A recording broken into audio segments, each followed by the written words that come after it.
அல்லேலூயா. கர்த்தர் நல்லவர், அவர் கிருபை என்றும் உள்ளது. அவர் நேற்றும் இன்றும் என்றும் மாறாதவராகவே இருக்கிறார். மற்றும் ஒரு எபேசு நிருபத்தின் வேதப்பாட ஆராய்ச்சிக்கு பவுலடிகளார் சொல்லும் 3ஆம் அனுபவங்களை பற்றி வேதத்தில் ஆராய்ந்து அந்த பரலோக வாழ்வை பூமியில் வாழ அவளோடு வந்திருக்கிற உங்கள் ஒவ்வொருவரையும், உங்கள் வாஞ்சைகளையும் விருப்பங்களையும் தேவன் நிறைவேற்றுவாராக என்று சொல்லி வாழ்த்தி வரவேற்கிறேன். எபேசியர் 1ஆம் அதிகாரம் 3ஆம் வசனத்திலே நம்முடைய கர்த்தராகிய இயேசு கிறிஸ்துவின் பிதாவாகிய தேவனுக்கு ஸ்தோத்திரம் சொல்லுகிறார். எதற்காக பவுல் ஸ்தோத்திரம் சொல்லுகிறார்? அவர் உன்னதங்களிலே ஆவிக்குரிய சகல ஆசீர்வாதங்களினாலும் கிறிஸ்துவுக்குள் நம்மை வைத்தபடியால் ஆசீர்வதித்து இருக்கிறார் என்று சொல்லுகிறார். நம்மை ஆசீர்வதித்து இருக்கிறபடியால், எல்லா ஆசீர்வாதங்களாலும் ஏற்கனவே நம்மை ஆசீர்வதித்து விட்டபடியால் கர்த்தராகிய இயேசு கிறிஸ்துவின் பிதாவாகிய தேவனுக்கு ஸ்தோத்திரம் என்று சொல்லுகிறார். இது நாம் ஏதோ சில காரியங்களை செய்கிறபடினால் அவர் நம்மை ஆசீர்வதிக்க போவதில்லை. அவர் ஆசீர்வதித்து விட்டபடியால் அவர் அங்கு நன்றி சொல்லுகிறார். இந்த எல்லா ஆசீர்வாதத்திற்கும் ஒரே காரணம் என்னதான்? கிறிஸ்துவுக்குள் நாம் இருக்கிற அந்த ஒரே காரணம். கிறிஸ்துவுக்குள் இருக்கிற ஒரே காரணத்தினால் நம்மை சகல ஆசீர்வாதங்களினாலும் ஆசீர்வதித்திருக்கிறார். அப்படின்னா எல்லா ஆசீர்வாதம், வானத்தையும் பூமியும் உண்டாக்கின தேவனுடைய எல்லா ஆசீர்வாதத்தினாலும் நம்மை ஆசீர்வதித்திருக்கிறார். அதுல ஒரு ஆசீர்வாதம் கூட மிஸ்ஸிங் இல்ல. இது ஏற்கனவே நடந்து முடிந்த சத்தியம் என்று சொல்லுகிறார். ஆனால் நம்முடைய ஆவிக்குரிய கண்களால் அதை நாம் பார்க்காமல் சரீர கண்களால் பார்க்க முயற்சிக்கிறபடியால் அவைகள் நமக்கு இல்லாதது போல தோன்றுகிறது. ஆனால் ஆவிக்குரிய கண்களில் அவைகள் இல்லாததை இருப்பதாக நமக்கு காண்பிப்பது விசுவாசம். விசுவாசம் என்பது தேவ வார்த்தையின் மேலே விசுவாசம். தேவ வார்த்தை என்ன சொல்லுகிறது? அது தேவனுடைய சத்தியம், சத்திய தேவனின் சத்திய வார்த்தை. அந்த சத்திய வார்த்தையின் மேல் வைக்கிற விசுவாசம்தான் நமக்கு ஆவி மண்டலத்தில் ஆவிக்குரிய சகல ஆசீர்வாதங்களினாலும் ஆசீர்வதித்து இருக்கிறார் என்று சொல்லுகிறாரே, அதை நம்முடைய அகக்கண்களால் காணும்படி நமக்கு உதவி செய்வது விசுவாசம். அந்த விசுவாசம் இருதயத்தில் இந்த வார்த்தையிலிருந்து, எந்த வார்த்தையிலிருந்து வருகிறது? எபேசியர் 1:3 ஆசீர்வதித்து இருக்கிறார். இதை நாம் தியானிக்கும் பொழுது பரிசுத்த ஆவியானவர் அந்த பகுதியிலே நமக்கு வெளிச்சம் கொடுத்து இருதயத்திலே அந்த வார்த்தையை ஆசீர்வதித்து விட்டார். I have already blessed. I am already blessed. I have already blessing. All blessings on me என்ற ஒரு இடத்திற்கு நம்மை கொண்டு வருகிறது. இனி அல்ல, ஏற்கனவே. Now I have every one of the blessings in my life என்ற இடத்திற்கு நம்மை கொண்டு வருவது விசுவாசம். அதற்கு தான் நம்ம கருத்தாய் இந்த வசனங்களை ஆராய்ந்து பார்க்கிறோம். எஸ்ரா எப்படி ஆராய்ந்து பார்த்து தன் இருதயத்தை பக்குவப்படுத்தினான் என்று நாம் அங்கு வாசிக்கிறோம். அதே மாதிரிதான் இப்ப நாம் செய்து கொண்டு இருக்கிறோம். நம்முடைய இருதயங்களை நாம் பக்குவப்படுத்துகிறோம். இருதயம் தேவ வார்த்தைக்கு ஏற்ப பக்குவப்படுகிறது அல்லது மனம் மறுரூபமாகிறதை வேதம் தெளிவாய் சொல்லுகிறது. மறுரூபமாக்கப்பட்ட மனம், புதிதாக்கப்பட்ட மனம், பக்குவப்படுத்த அப்படின்னு விசுவாசிக்கிற, சந்தேகமே இல்லாமல் விசுவாசிக்கிற இருதயத்தான் பக்குவப்படுத்தப்பட்ட prepared heart. It's our job. அதில் பிரதானமான வேலையே ஆராய்ந்து தியானிப்பதுதான். நாம் இப்பொழுது செய்வதெல்லாம் சகல ஆசீர்வாதங்களினாலும் ஆசீர்வதித்திருக்கிறார் என்று சொல்லுகிறாரே, அதை நம்ம என்ன பார்க்கிறோம்? வேதத்தில் ஆராய்ந்து தியானித்துக் கொண்டிருக்கிறோம். எதற்கு? நம்முடைய இருதயத்தை அதை அப்படியே விசுவாசிப்பதற்கு. சந்தேகமே இல்லாமல் அப்படியே விசுவாசிக்கும் பொழுது அது அப்படியே நம்முடைய வாழ்க்கையில் வெளிப்படும். இதற்கு வேற ஒன்றுமே இல்லை. பழைய உடன்படிக்கையில் பார்த்தீர்களானால் அங்க என்ன சொல்லுகிறார் பாருங்க. பழைய உடன்படிக்கையில நம்ம கடைசியா உபாகமம் 28ஆம் அதிகாரம் வரைக்கும் இந்த ஆசீர்வாதங்களை குறித்து பார்த்தோம். அதுல விசேஷமாக சொன்னதை எல்லாம் பார்த்து கொண்டு வந்தோம் அதுவரை. இங்க 28ஆம் அதிகாரத்துல என்ன சொல்றார் பாருங்க. பழைய உடன்படிக்கையின் சாராம்சத்திலே இவைகளின்படி செய்ய கவனமாய் இருக்கும்படிக்கு தேவனுடைய சத்தத்திற்கு செவி கொடுப்பாயானால் பூமியில் உள்ள சகல ஜாதிகளிலும் உன்னை மேன்மையாக வைப்பார். இங்கு ஒரு நிபந்தனை சொல்லப்படுவதை பார்க்கலாம். என்ன? செய்ய கவனமாய் இருக்க செவி கொடுப்பாயானால். புதிய உடன்படிக்கையிலே விசுவாசிக்க கவனமாய் இருக்க செவி கொடுக்க வேண்டும் என்று சொல்லுகிறது. ஏன்? அந்த விசுவாசமுள்ள இருதயம் வரும் பொழுது நாம் கேட்கிறவர்களாய் அல்ல, அதன்படி வாழ்கிறவர்களாய் மாறுகிறோம். ஆகவே பழைய உடன்படிக்கையிலே அது நிபந்தனை உடையதாய் இருந்தது. ஆனால் புதிய உடன்படிக்கையிலே அந்த நிபந்தனைகளை எல்லாம் கிறிஸ்து நமது சார்பில் நமக்காக சிலுவையில் நிறைவேற்றினார். ஆகவே இப்பொழுது என்ன சொல்லுகிறது? நாம் இயேசு கிறிஸ்துவின் பரிகார மரணம் உயிர்த்தெழுதலை விசுவாசித்த ஒரே காரணத்தால் கிறிஸ்துவின் மீட்பின் கிரியைகளினால் மீட்கப்பட்டவர்களாக, பாவத்திலிருந்து விடுதலையாக்கப்பட்டவர்களாக, நீக்கப்பட்டவர்களாக, நீதிமான்களாக இயேசுவோடு ஒன்றாக நாம் இணைக்கப்பட்டோம். இப்பொழுது நாம் இருக்கும் இடம் கிறிஸ்துவுக்குள், கிறிஸ்து நமக்குள், கிறிஸ்துவோடு ஒரே ஆவியாய் இருக்கிறோம். இவையெல்லாம் எப்படி நமக்கு வந்தது? கிறிஸ்துவின் ஒரே பரிகாரம். இன்னொரு விதத்தில் நான் சொல்ல வேண்டுமானால், கிருபையும் சத்தியமும் கிறிஸ்துவின் மூலமாய் உலகத்திற்கு வந்தது. யோவான் 1ஆம் அதிகாரத்துல சொல்றாரு. 15, 16, 17 வசனங்களை வாசித்து பாருங்க.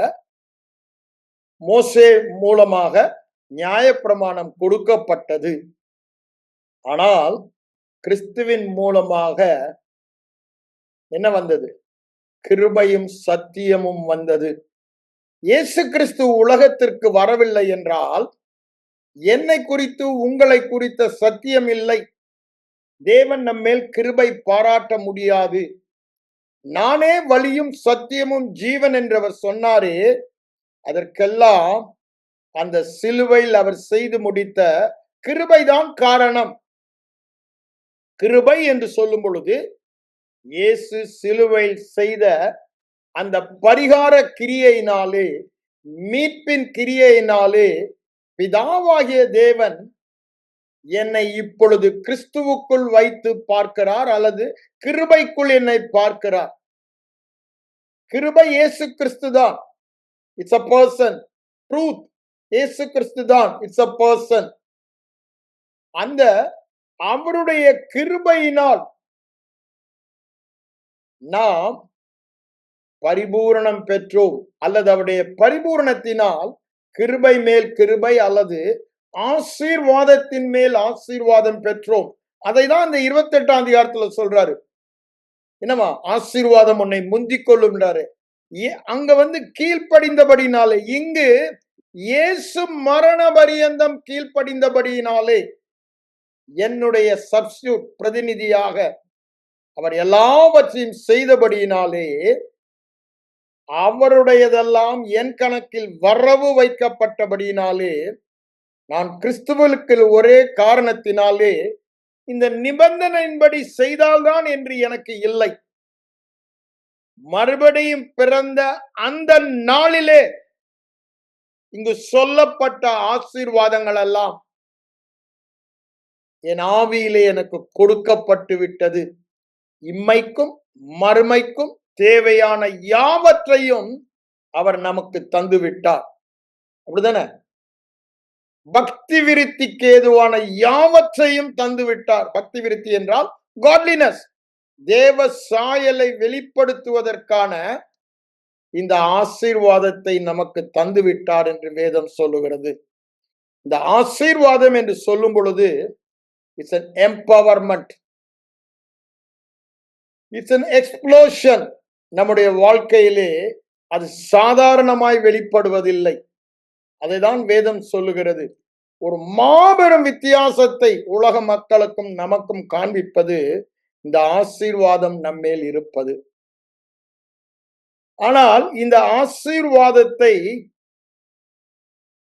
வேத வார்த்தையை மாத்திரம் சார்ந்து தழுவிக்கொண்டு உறுதியாய் பிடித்துக் கொண்டு விசுவாசித்து அதை அனுபவிக்க வேண்டும் என்றுதான் தேவன் விரும்புகிறார். இது உணர்வல்ல, இது வார்த்தையின் மேல் உள்ள ஆசீர்வாதம். உணர்வை சார்ந்து ஒரு நாளும் இந்த வாழ்க்கையை வாழவே முடியாது. ஆனால் இங்கு கொடுக்கப்பட்ட வாழ்க்கை தான் நாம் வாழ்வதற்கு தேவனுடைய சித்தம், விருப்பம், ஆசை, திட்டம். ஆகவேதான் தம்முடைய குமாரனை சிலுவைக்கு அனுப்பி அவரை சாபமாக்கி நம்மை ஆசீர்வாதமாக்கினார். ஆக்கப் போவதில்லை, ஆக்கிவிட்டார். நாம் எப்பொழுதும் அந்த கான்சியஸ்னஸ், என்ன கான்சியஸ்னஸ்? என் உணர்வுகள் சொல்லலாம் நான் சாதாரண மனிதன் என்று. ஆனால் தேவன் என்ன சொல்லுகிறார்? அதுவே என் இருதயத்தை நிறைத்து என்னுடைய நினைவாக, கான்சியன்ஸாக இருக்க வேண்டும்.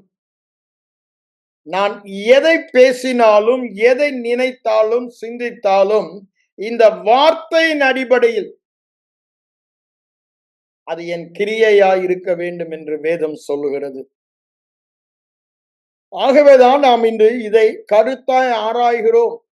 வாயிலே பேச வேண்டும் என்று நான் உங்களுக்கு சொல்லுகிறதன் காரணம், வாயில் பேசும் பொழுதுதான் அதை கேட்டு அது இருதய விசுவாசமாகிறது.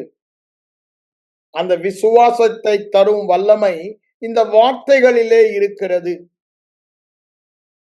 வேதம் சொல்லுகிற நம்ம கடைசியா பார்த்தோம் 26:18, நான் உண்டு பண்ணின எல்லா ஜாதிகளிலும் என்று சொல்லுகிறார், புகழ்ச்சியிலும் கீர்த்தியிலும். இங்க என்ன சொல்லுகிறாரு? பூமியில் உள்ள சகல ஜாதிகளிலும் உன்னை மேன்மையாக வைப்பார். Can we accept it? நம்மால் அதை ஏற்றுக்கொள்ள முடிகிறதா? இல்ல. ஏன்? ஏன் என்னுடைய உணர்வு, என்னுடைய அனுபவம் அதற்கு எதிர்மாறாக இருக்கிறபடினால் தேவன் சொல்லுகிற வார்த்தைக்கு விரோதமாக அதை ஏற்றுக்கொள்ள மறுக்கிறது.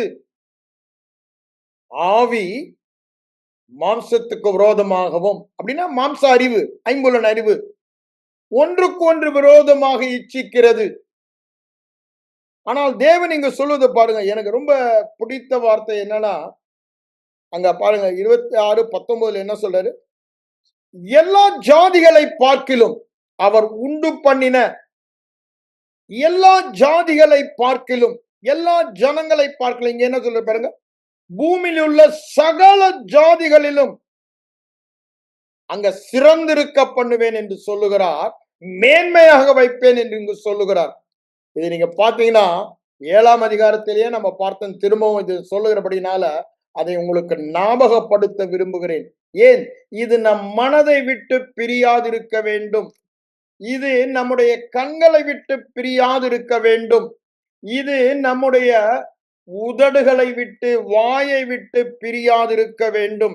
7ஆம் அதிகாரம் 6ஆம் வசனம் சொல்றாரு பாருங்க, நீ உன் தேவனாகிய கர்த்தருக்கு பரிசுத்த ஜனம். அப்படின்னா என்னங்க? ஹாகியோஸ், அசாதாரணமான ஜனம். தேவனுக்கு நீ விசேஷமானவன். நம்ம சாதாரணம் அல்லங்க. மனதை மாற்றுங்க. நாம் விசேஷமானவர்கள் தேவனுடைய பார்வையில். ஆகவேதான் அங்க நம்ம படிக்கிறோம், மத்தேயு 13:45 நினைக்கிறாங்க. என்ன சொல்லுவாரு? ஒரு விலை உயர்ந்த முத்தை பார்த்து தனக்கு உண்டானதை எல்லாம் விற்று அதை கொண்டார் என்று சொல்லுகிறார்.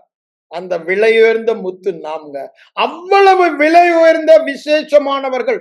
ஆகவேதான் தம்முடைய குமாரனையே, தம்மையே தமக்குரிதெல்லாம் கொடுத்து நம்மை அவருக்கு சொந்தமாக்கி கொண்டார். கொஞ்சம் யோசித்து பாருங்க. எவ்வளவு விலையேற பெற்றவர்கள் அவருடைய பார்வையில் நாம், எவ்வளவு விசேஷமானவர்கள். அதுதான் இங்க சொல்றாரு. பூச்சக்கரத்தில் உள்ள எல்லா ஜனங்களிலும் உன் தேவனாகிய கர்த்தர் உன்னை தமக்கு சொந்தமாயிருக்கும்படி, நாம் இல்லங்க, நாம் இல்லங்க, நாம் இல்லங்க, அவர் அவர் என்ன உங்களை அவருக்கு சொந்தமாயிருக்கும்படி பூச்சக்கரத்தில் உள்ள எல்லா ஜனங்களிலும் நம்மை உலக தோற்றத்திற்கு முன்பே முன்னறிந்து முன்குறித்து அழைத்து நீதிமானாக்கி மகிமைப்படுத்தி இருக்கிறார். அதனாலதான் அங்க பவுலடிகளார் சொல்லுகிறார், இவைகளை குறித்து நாம் என்ன சொல்லுவோம்? கர்த்தரின் பட்சத்தில் இருக்கிறார். அப்போ எனக்கு விரோதமாய் எது செயல்பட முடியும்? I am not an ordinary person. I am chosen by God as a precious person. அவருடைய பார்வையில் மிகவும் அருமையானவன், மிகவும் விலையேறப்பெற்றவன், விசேஷமானவனாக தேவன் என்னை காண்கிறார். அவருக்கு சொந்த சம்பத்தாய் இருக்கும்படி, அவருடைய சொந்த சொத்தாய் இருக்கும்படி என்னை தெரிந்து கொண்டார். அது நம்ம பார்க்கிறோம். யாத்திராமம் 19ஆம் அதிகாரத்துல சொல்லுவாரு பாருங்க. பூமியில் உள்ள ஜனங்கள் எல்லாம் எனக்கு தான் சொந்தம், நான் தான் சிருஷ்டித்தேன், இல்லைன்னு சொல்லல. ஆனாலும் என்னவா, நீங்க அப்படி அல்ல, நீங்கள் அவர்களை போல அல்ல. எவ்வளையோ ஜனங்க பூமியில் இருக்காங்க, but you or something different, you or something special. அதை தான் சொல்றாரு. அங்க பழைய உடன்படிக்கையினால கேட்டு கை கொள்வீர்களானால், இப்பொழுது என்ன? விசுவாசித்து கிறிஸ்துவுக்குள் வைக்கப்பட்டபடியினால் சகல ஜனங்களிலும் நீங்கள் எனக்கு சொந்த சம்பத்தாய் இருப்பீர்கள். திரும்ப திரும்ப, சகல ஜனங்களிலும் சொந்த சம்பத்தாய் இருப்பீர்கள். நீங்கள் எனக்கு ஆசாரியராஜும் பரிசுத்த ஜாதியுமாய் இருப்பீர்கள் என்று அங்கு சொல்லுவதை பார்க்கிறோம். அப்ப பாருங்க, எல்லா இடங்களிலும் அவர் சகல ஜனங்களிலும், சகல ஜாதிகளிலும், பூச்சக்கரத்தில் உள்ள எல்லா ஜனங்களிலும் எவ்வளவு பேர் இருந்தாலும் உங்களையும் என்னையும் அவருக்கு சொந்தமான சம்பத்துன்னு என்னங்க? அவருடைய சொத்து. அதுதானே நம்ம எபேசியர் 1ஆம் அதிகாரம் ஜெபத்துல பார்க்கிறோம். அவருக்கு அவருடைய சுதந்திரம் இன்னது என்று அறியத்தக்கதாக, அவருடைய சுதந்திரம் நான் தான். அதை அறியத்தக்கதான பிரகாசம் உள்ள மனக்கண்கள், அவருடைய சொத்து நாம் தான். நம்ம அவரை பார்த்து சொல்றோம், நீங்க தான் எங்க சொத்து, நீங்க தான் எங்க சுதந்திரம், நேர்த்தியான இடங்களில் எங்க சொத்து இருக்கு என்று சொல்லுகிறோம். அவர் நம்மை பார்த்து சொல்லுகிறார், நீ தாண்டா. ஏன் காரணம் என்ன? ஒன்று நன்றாக புரிந்து கொள்ள வேண்டும்.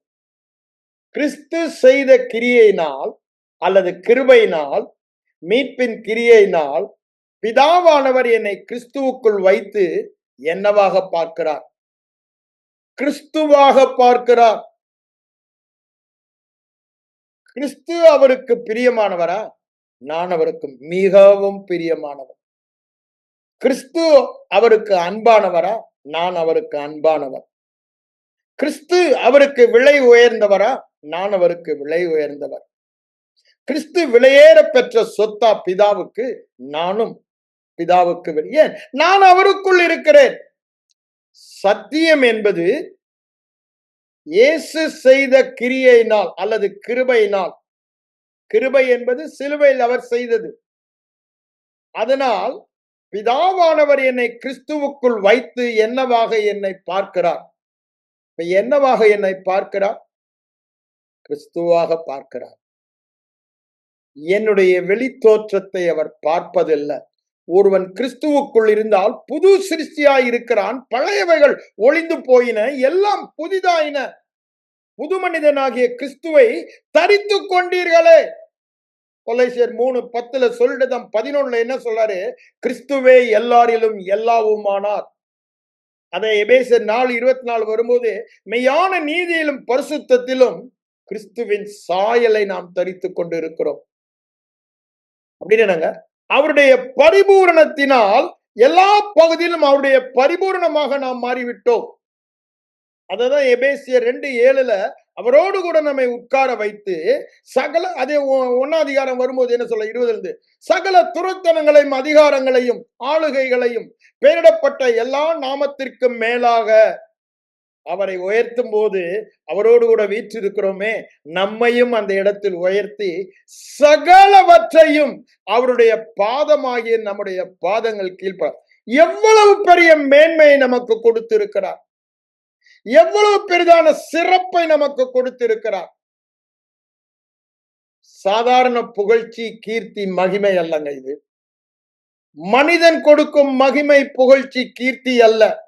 தேவன் தம்முடைய ஒரே பேரான குமாரனுக்கு கொடுத்த மகிமை, கனம், புகழ்ச்சியை இன்று அவருக்குள் நாம் இருக்கிற ஒரே காரணம். இப்போ என்னை பற்றிய சத்தியம் என்ன, அல்லது என்னை பற்றிய உண்மை என்ன? கிறிஸ்துவை பற்றிய சத்தியம், என்னை பற்றிய சத்தியம்.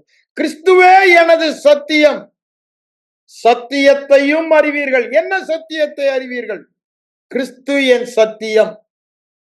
கிறிஸ்து என் சத்தியம் என்றால் கிறிஸ்து பூரணமாய் ஆசீர்வதிக்கப்பட்டவரா? நானும் பூரணமாய் ஆசீர்வதிக்கப்பட்டவன். கிறிஸ்துவை பற்றிய சத்தியம், என்னை பற்றிய சத்தியம். அதனாலதான் இங்க என்ன சொல்றாரு? கிறிஸ்து எல்லாவற்றிலும் புகழ்ச்சி, கீர்த்தி, மகிமை சிறந்தவரா? அவரை பற்றி நாம் என்னென்ன சொல்லுகிறோமோ அவைகளை பற்றி அவர் நம்மை பற்றி சொல்லுகிறார். அவரை பார்த்து நாம் சொல்லுகிறோம், உமக்கு ஒப்பானவன் யார்? அவர் நம்மை பார்த்து சொல்லுகிறார், ரட்சிக்கப்பட்ட ஜனமே, உனக்கு ஒப்பானவன் யார்? ஏன்? அவரே உனக்கு மகிமை பொருந்திய பட்டயம், அப்படிதானே, சகாயம் செய்யும் அவரே, அவரே, அவரே. வாட் ஏரியா ஹீஸ் அப்படின்றாரு. அதுதானே 1 கொரிந்தியர் 1:31 சொல்றாரு. அவரே நமக்கு ஞானமானார், அவரே நமக்கு நீதியானார், அவரே நமக்கு மீட்பானார், அவரே நமக்கு மீட்பானார் சொல்லிட்டு என்ன சொல்றாரு? பரிசுத்தமானார், சுகமானார், விசுவாசமானார். உனக்கு என்ன வேண்டுமோ அதுவாக நான் இருக்கிறேன் என்று சொல்லுகிறார். ஐ ஆம் தட் ஐ ஆம், ஐ ஆம் தட் ஐ ஆம் என்று சொல்லுகிறார். அவரோடு நாம் இணைக்கப்பட்ட ஒரே காரணம் அவரை பற்றிய சத்தியம். அதனால சொல்றாரு, என் மகனே, எனக்குரியதெல்லாம் உனக்குரியது என்று சொல்லுகிறார். லூக்கா 15:31 பார்க்கிறோம். அதேதான் இங்கேயும் சொல்றார். 1 கொரிந்தியர் 3 அதிகாரம் 21, 22 வாசிக்கும் பொழுது, அவருக்குரியதெல்லாம் நமக்குரியது, அவர் பிதாவுக்குரியதெல்லாம் கிறிஸ்துவுக்குரியது. கிறிஸ்திய அவரோடு உடன் பங்காளர்கள். எபேசியர் 3:3 சொல்லுது, அவரோடு உடன் பங்காளர்கள். ரோமர் 8, 16, 15, 14 வரும்போது, அவருடைய பிள்ளைகளானால் சுதந்திரரும் உடன் சுதந்திரருமாமே, உரிமைக்காரர்கள். அவருக்கு என்னென்ன சொந்தமோ, மகிமை, புகழ்ச்சி, கீர்த்தி அவருக்கு சொந்தம் என்றால் அது நமக்கு சொந்தம். அதனாலதான் சொல்றாரு, சகல ஜனங்களிலும் நாம் மேலானவர்கள், தனித்தன்மை வாய்ந்தவர்கள், அற்புதமானவர்கள், அதிசயமானவர்கள், எல்லா இடங்களிலும் வெற்றி பெறுகிறவர்கள், தேவத்துவத்தை உடையவர்கள், டிவினிட்டி, அப்படிதானே, சிறந்தவர்கள். நம்ம பற்றி வேதம் சொல்லுகிற காரியங்களை நாம் சொல்ல வேண்டுமானால் இந்த மனித மூளை அதை ஏற்றுக்கொள்ளவே முடியாது. அதை தான் நம்ம என்ன சொல்றோம்? காஸ்பல், காஸ்பல், சுவிசேஷம். ஏன்? கிறிஸ்துவுக்குள் நாம் வைக்கப்பட்டோமே, அந்த சுவிசேஷம், கிறிஸ்துவானவர் மகிமை நம்பிக்கையாய் உங்களுக்குள் எனக்குள் இருப்பதே இந்த சுவிசேஷம் சொல்லும் ரகசியம். என்ன? அவருடைய அளவற்ற ஐஸ்வர்யத்துக்குள் நாம் இருக்கிறோம். சுவிசேஷத்தின் பரிபூரண சம்பூரண ஆசீர்வாதத்துக்குள்ளேயே நாம் இருக்கிறோம். அதுதான் வேதம் சொல்லுகிறது. சகல ஜனங்களிலும். இங்க அதமா சொல்ற அதே 7 அதிகாரம் 14 வசனம் பாருங்க. சகல ஜனங்களை பார்க்கிலும் நீங்கள் ஆசீர்வதிக்கப்பட்டவர்கள். கொஞ்சம் யோசித்து பாருங்க. Anything you name it, you are blessed above all. உலகத்தில் ஆசீர்வாதம் சொல்லுங்க. அதை விட மேலான இடத்தில் நாம் இருக்கிறோம். சகல ஜனங்களை பார்க்கிலும் எல்லா பகுதியிலும் நாம் ஒரு மேலான ஆசீர்வாதம் உள்ளவர்களாய் இருக்கிறோம். சகல ஜனங்க. அதனாலதான் சொல்றாரு, வியாதி இல்லைன்றத சொல்றாரு, மலடு இல்லைன்றத சொல்றாரு, சத்ருவும் காலின் கீழே தூசி ஆவான்றத சொல்றாரு. அவனை கண்டு நீ பயப்பட மாட்ட, உன்னை கண்டு அவன் பயப்படுவான்றாரு. இதெல்லாம் காரணம் சகல ஜனங்களிலும். இது என்ன ஸ்டேட்டஸ்? கிறிஸ்துவுக்கு என்ன ஸ்டேட்டஸோ அதே ஸ்டேட்டஸ் எனக்கு கொடுத்திருக்காருங்க. இததான் அவர் அங்க என்ன சொல்றாரு பாருங்க. எபிரேயருக்கு வாங்க, 2 அதிகாரம். நான் ஏற்கனவே உங்களுக்கு சொல்லியிருக்கேன்னு நினைக்கிறேன். ஆனாலும் இப்பொழுது ஆவியானவர் என்னை நினைப்பூட்டுகிறபடினால் அதை சொல்ல ஆசைப்படுகிறேன். 2 அதிகாரத்துக்கு வாங்க. அங்க என்ன சொல்லி கொண்டு இருக்கான்னு பார்க்கும் பொழுது, 1 அதிகாரத்துல இயேசு கிறிஸ்துவை பற்றி சொல்லிவிட்டு 2 அதிகாரத்துல நம்முடைய ஸ்தானத்தை குறித்து அவர் சொல்வதை பார்க்கிறார். மனுஷனை 6ஆம் வசனம் படிக்கிற நினைக்கிறதற்கும் இந்த உயர்வான இடத்தை நம்ம கொடுக்கிறதற்கு நாம் எம்மாத்திரம் என்று சொல்லி சங்கீதக்காரன் சொல்லுகிறத கோட் பண்ற 8ஆம் சங்கீதத்தை என்ன சொல்றார் பாருங்க. மனிதனை தேவ தூதரிலும் சற்று சிறிங்க அப்ப போட்டிருக்கு. ஆனா ஒரிஜினல் எலோயாக்கிம் அப்படின்னா தேவனிலும் சற்று சிறிவனாக்கி மகிமையினாலும் கனத்தினாலும் முடிசூட்டினார். மகிமையினாலும் கனத்தினாலும் முடிசூட்டினார். எப்போங்க? எப்போ? இயேசு கிறிஸ்து உயிரோடு எழும்போது அவரை மகிமையினாலும் கனத்தினாலும் முடிசூட்டினாரே, அதே நேரம் அவருக்குள் இருக்கிற உங்களையும் என்னையும் மகிமையினாலும் அதே கனத்தினாலும் அதே மகிமையினாலும் முடிசூடப்பட்டதை இங்க சொல்லி பார்க்கிறோம். அதை சொல்லிட்டு தான் சொல்றாரு, அவருடைய கரத்தின் கிரியைகளின் மேல் அதிகாரியாக வைத்து சகலவற்றையும் அவருடைய பாதங்களுக்கு கீழ்ப்படுத்தினார். இதுதாங்க அவருடைய சிருஷ்டிப்பின் பாக்கியம். எபேசியர் 2:10 சொல்றாருல்ல, நாம் அவருடைய கரத்தின் கிரியைகளா இருக்கிறோம். என்ன கிரியை? சிலுவையில் அவர் செய்த கிரியையின் கிரியைகளாய் நாம் இருக்கிறோம். என்னவாக? கிறிஸ்துவாக இருக்கிறோம். சகலத்தையும் அவனுக்கு கீழ்ப்படுத்தினார் என்று சொல்லுகிற விஷயத்தில் அவனுக்கு கீழ்ப்படுத்தாத பொருள் என்று ஒன்றுமே உலகத்தில் இல்லை. நமக்கு கீழ்ப்படுத்தாத பொருள் எதை பார்த்து நாம் பேசினாலும் அது நமக்கு கீழ்ப்படிய வேண்டும் என்று சொல்லுகிறார். அதை சொல்லிட்டு என்ன சொல்றார் பாருங்க. என்றாலும் அல்ல, அதுல முதல்ல பாருங்க, அப்படி இருந்தும் இன்னும் அவனுக்கு சகலமும் கீழ்பட்டிருக்க. உடனே எல்லாம் சொல்றது நம்முடைய 5 சென்சஸ். என்னையா ஒண்ணுமே எனக்கு கீழ்ப்படிய மாட்டேன்னுது. ஆனா வேதவசனம் இப்படி சொல்லுதுன்னு சொல்லும் பொழுதுதான் அங்க என்ன சொல்றாரு பாருங்க. என்றாலும் தேவனுடைய கிருபையினால் ஒவ்வொருவருக்காகவும் மரணத்தை ருசி பார்க்கும்படி தேவனிலும் சற்று சிறியவாக்கப்பட்டிருந்த இயேசு மரணத்தை உத்தரித்தது நிமித்தம் மகிமையினாலும் கனத்தினாலும் முடிசூட்டப்பட்டார். அப்போ இன்று நான் மகிமையினாலும் கனத்தினாலும் முடிசூட்டப்பட்டதற்கு ஒரே காரணம், அதை காண்கிறோம் என்று முடிக்கிறார். ஆனா ஆங்கிலத்துல பார்த்தா சீயிங் தான் முதல்ல ஆரம்பிக்கும். Seeing Jesus. அப்போ நம்முடைய ஃபீலிங் இல்லைன்னு சொல்லுது. நாம் இயேசு நம்முடைய தகுதியை பார்க்கிறோம், அல்லது நம்முடைய சத்தியத்தை பார்க்கிறோம், நம்மை பற்றிய உண்மையை பார்க்கிறோம், நம்முடைய அடையாளமாகிய இயேசுவை பார்க்கிறோம். அவர் மகிமையினாலும் கனத்தினாலும் முடிசூடப்பட்டாரா? அதை நீங்க ஏற்றுக்கொள்ளுகிறீங்களா? ஐயா, உங்க உணர்வுகள் அவ்வாறு இல்லை என்று சொல்லலாம். ஆனால் என்னுடைய அடையாளம், என்னுடைய சத்தியம் இயேசு கிறிஸ்து, என்னை பற்றிய உண்மை, என்னை பற்றிய சத்தியம் மகிமையினாலும் அவர் மகிமையினாலும் கனத்தினாலும் முடிசூட்டப்பட்டது உண்மையானால், நீங்களும் நானும் மகிமையினாலும் கனத்தினால் முடிசூடப்பட்டோம். ஒரே காரணம், என்ன பண்ணாரா? மரணத்துக்கு தன்னை ஒப்பு கொடுத்தார். அந்த பரிகார மரணத்திற்கு தன்னை ஒப்பு கொடுத்தார்.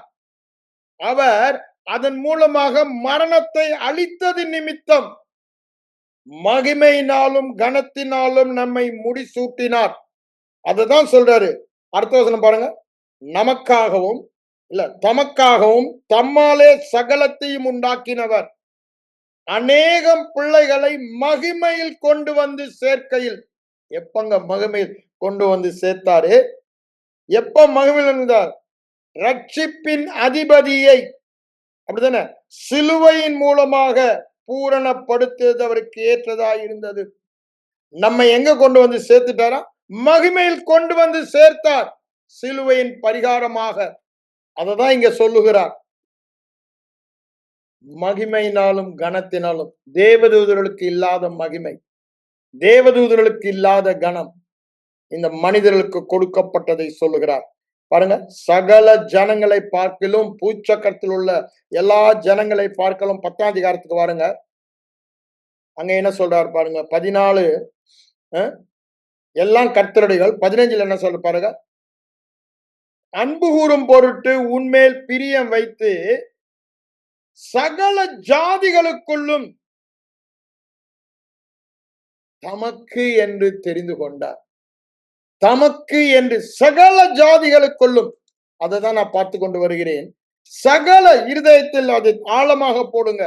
சகல ஜாதிகளிலும் நான் வித்தியாசமானவன், ஆசீர்வதிக்கப்பட்டவன், மேன்மையானவன், மிகவும் சிறந்தவன், அற்புதமானவன், அதிசயமானவன், ஆச்சரியமானவன், தோல்வி என்றே இல்லாதவன், வியாதி என்றே இல்லாதவன், அப்படிதானே, குழப்பம் என்றே இல்லாதவன், தேவத்துவம் உள்ளவன், டிவினிட்டி உள்ளவன்.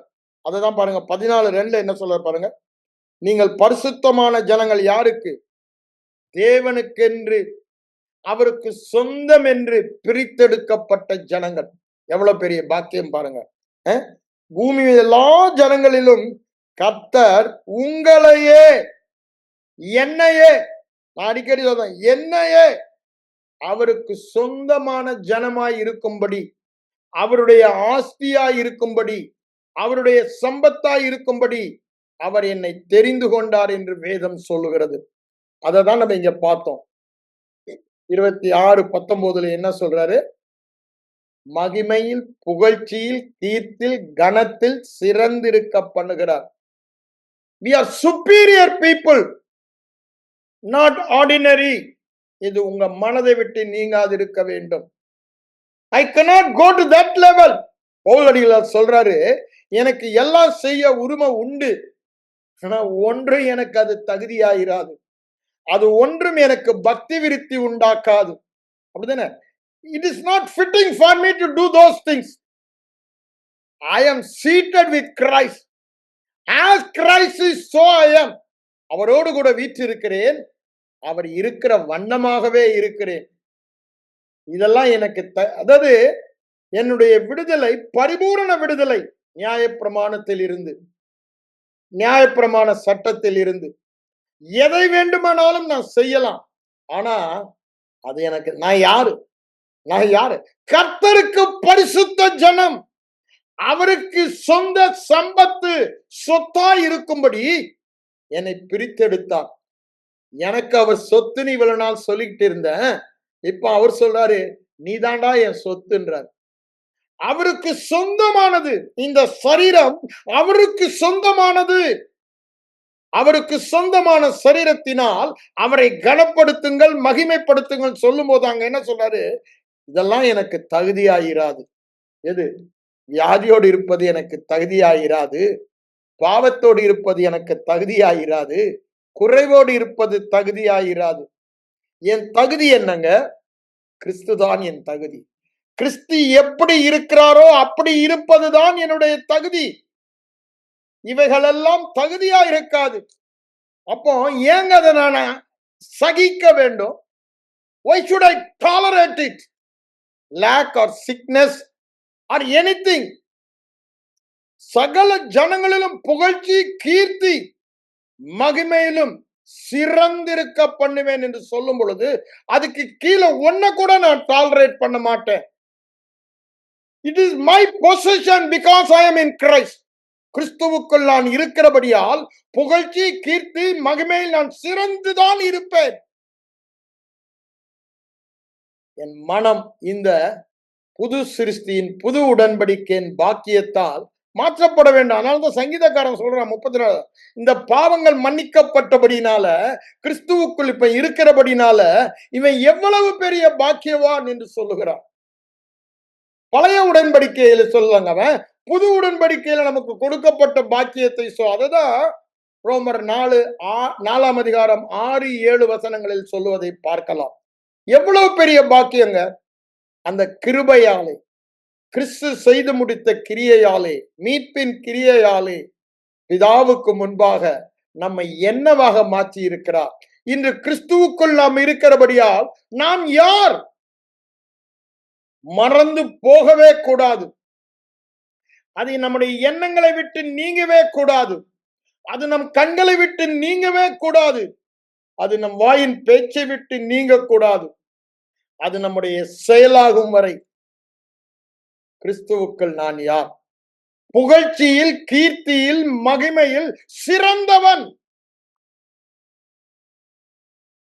I will not tolerate anything less than that. அதை விட ஒரு இன்ச்சு கூட நான் ஏற்றுக்கொள்ள மாட்டேன். இது தேவன் என்னை பற்றி சொல்லுகிற சத்தியம். ஏன்? கிறிஸ்துவே என் சத்தியமானார். கிறிஸ்துவே என் சத்தியமானார். கிறிஸ்துவே என் சத்தியமானார். ஒரே காரணம் அதுதான். பழைய உடன்படிக்கையில அப்படி இருக்கலாம். ஆனா புது உடன்படிக்கையில கிறிஸ்துவுக்குள் இருக்கிற ஒரே காரணம் தான். அதனாலதான் இங்கேயும் சொல்றாரு சகல ஆசீர்வாதம். அந்த ஆசீர்வாதம் தான் இதை சொல்றாரு. புகழ்ச்சி, கீர்த்தி, மகிமையில் சிறந்திருக்க பண்ணுவேன். மொர்தெகாயை பாருங்க, பழைய உடன்படிக்கையில யோசேப்பை பாருங்க, தானியேலை பாருங்க, அப்படிதானே, யாக்கோபை பாருங்க, ஈசாக்க பாருங்க, ஆபிரகாமை பாருங்க, தாவீது ராஜாவை பாருங்க. சிறந்திருக்க பண்ணினார். புகழ்ச்சி, மகிமை. அவங்க கீர்த்தி தேசமெங்கும் பரம்பிற்று. யோசபாத்துடைய கீர்த்தி தேசமெங்கும் பரம்பிற்று. ஏங்க? பழைய உடன்படிக்கையின் ஆசீர்வாதம், ஆடு மாடுகளின் ரத்தத்தினால் வந்த ஆசீர்வாதம். அவங்க கீழ்ப்படிதல் அல்ல. அங்கேயே அவங்க மிஸ் பண்ணாங்க. ஆனா பரிகாரம் 1 வருஷத்துக்கு ஆடு மாடு ரத்தம். ஆனா நமக்கு அப்படி அல்ல. நித்திய ரத்தம், நித்திய பலி, நித்திய தேவனே நம்முடைய பரிகாரணம். யோசித்து பாருங்க, எவ்வளவு பெரிய பாக்கியத்தை நமக்கு அவர் தந்திருக்கிறார். ஆகவேதான் அவர் என்ன சொல்லுகிறார்? பூமியில் உள்ள சகல ஜாதிகளிலும் உன்னை மேன்மையாக வைப்பார். அவங்களுக்கு என்ன வைப்பார்? நமக்கு என்ன? மேன்மையாக வைத்து விட்டார். ஏன்? கிறிஸ்துவுக்குள் இருக்கிறோம். மேல வைத்துட்டாருங்க. உன்னதங்களிலே அவரோடு கூட வீற்றிருக்க பண்ணி சகலவற்றையும் நம்முடைய ஆளையை கீழ்ப்படுத்தி, பாதங்களை கீழ்ப்படுத்தி, கனத்தினாலும் மகிமையினாலும் நம்மை முடி சூட்டி விட்டார். என்னைக்கு? the day we are born again. கிறிஸ்துவுக்குள் வைக்கப்பட்ட நாளிலே. இப்போ என்னை பற்றிய சத்தியம் என்னங்க? கிறிஸ்து அவரே என் சத்தியமானார். அப்ப நான் பார்க்க வேண்டியதெல்லாம் என்னங்க?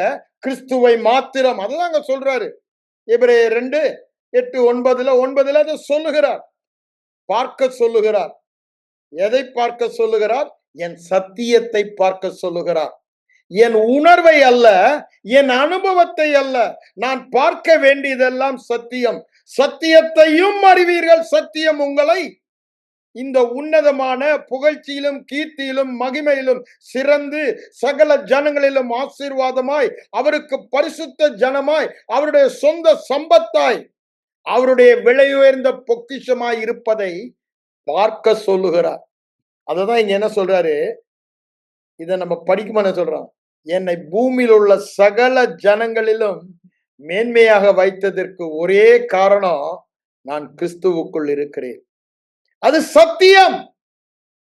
அந்த சத்தியத்தினால் நான் மேன்மையாக இருக்கிறேன்.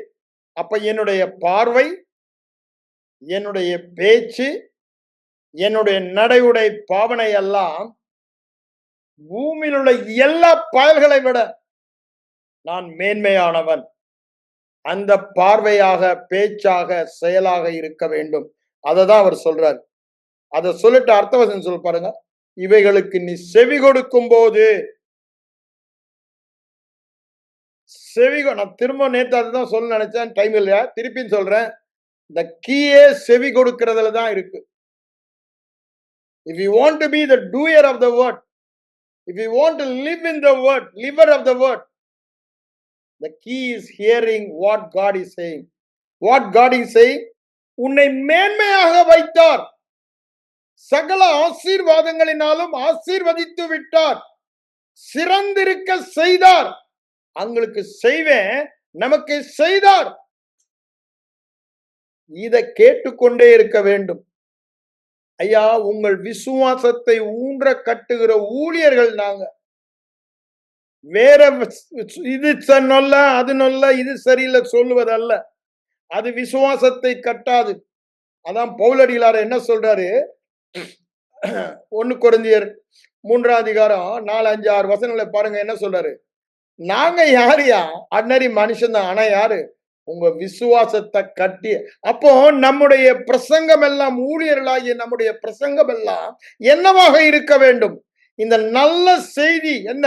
நீ சாதாரணமானவன் அல்ல, நீ அசாதாரணமானவன், நீ வித்தியாசமானவன், நீ உலகத்துக்குரியவன் அல்ல, நீ பரலோகத்தின் பிரஜை, நீ அற்புதமானவன், நீ அதிசயமானவன், நீ ஆச்சரியமானவன், உனக்கு ஈடு இணையே இல்லை, நிகரே இல்லை, எல்லாவற்றிலும் உன்னை சிறந்திருக்க பண்ணிவிட்டார், எல்லாரிலும் நீ மேன்மையானவன், நீ எல்லாரை விட ஆசீர்வதிக்கப்பட்டவன், தேவனுக்கு சொந்தமான சம்பத்து, சொத்து, அவருடைய விலையேற பெற்ற சொத்து, அவருடைய ராஜ முடி நீதான், அவருடைய அலங்காரம் நீதான், அவருடைய முத்திரம் மோதிர நீதான், அவருடைய கண்ணின் மணி நீதான், அப்படிதானே? அவருடைய சம்பத்து, அவருடைய ஆஸ்தி நீதான்.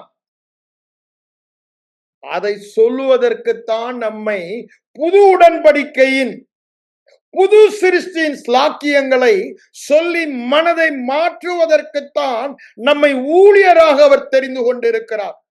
பவுலடிகளார் அதை தான் செய்தேன் என்று சொல்லுகிறார். நான் உங்களிடத்தில் வரும் பொழுது சுவிசேஷத்தின் பரிபூரண ஆசீர்வாதத்தை சுமந்து கொண்டு வந்து அதை உங்களுக்கு கடத்துவேன் என்று சொல்லுகிறார். அதுதான் நம்முடைய காலிங்க. அதுதான். வேறொன்றையும் நான் அறியாதிருக்க தீர்மானித்திருந்தேன், இதே அன்றி வேறொன்றை, இதைதான் நான் பிரசங்கிப்பேன்.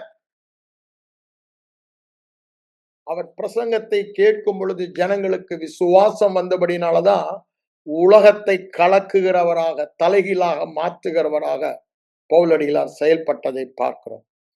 இங்க என்ன சொல்றாரு? மேன்மையாக வைப்பார், செவி கொடுக்கும் பொழுது ஆசீர்வாதங்கள் எல்லாம் அப்படின்னா என்னங்க? அது உனக்கு முந்தி கொள்ளுன்றாரு. நம்ம ஊர்ல என்ன சொல்லுவோம்? சரியான முந்திரி கொட்டைன்னு, அப்படிதானே? இந்த ஆசீர்வாதம் நான் நினைக்கிறதுக்கு முன்னாடி முந்திரி கொட்டை மாதிரி முந்திக்கும். இந்த பகுதியில எப்படின்னா அப்படியே முந்தி கொள்ளையே.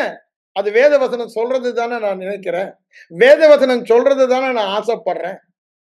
சகல முந்திரி கொட்ட ஆசீர்வாதம் என்று சொல்லுகிறார். நீ அது பின்னாடி போகவே வேண்டாம், அது முந்தி கொள்ளும் என்று சொல்லுகிறார். உன்மேல் வந்து உனக்கு பலிக்கும். பலிக்கும். அங்க என்ன சொல்றாரு? இயேசு கிறிஸ்துவை பற்றி விசுவாசிக்கும் பலிக்கும். பலி கிருபாதார பலின்னு சொல்றவரு, நீங்க கலாத்தியர் 3ஆம் அதிகாரம் பாருங்க. அங்க 14ஆம் வசனத்துல என்ன சொல்றாரு பாருங்க.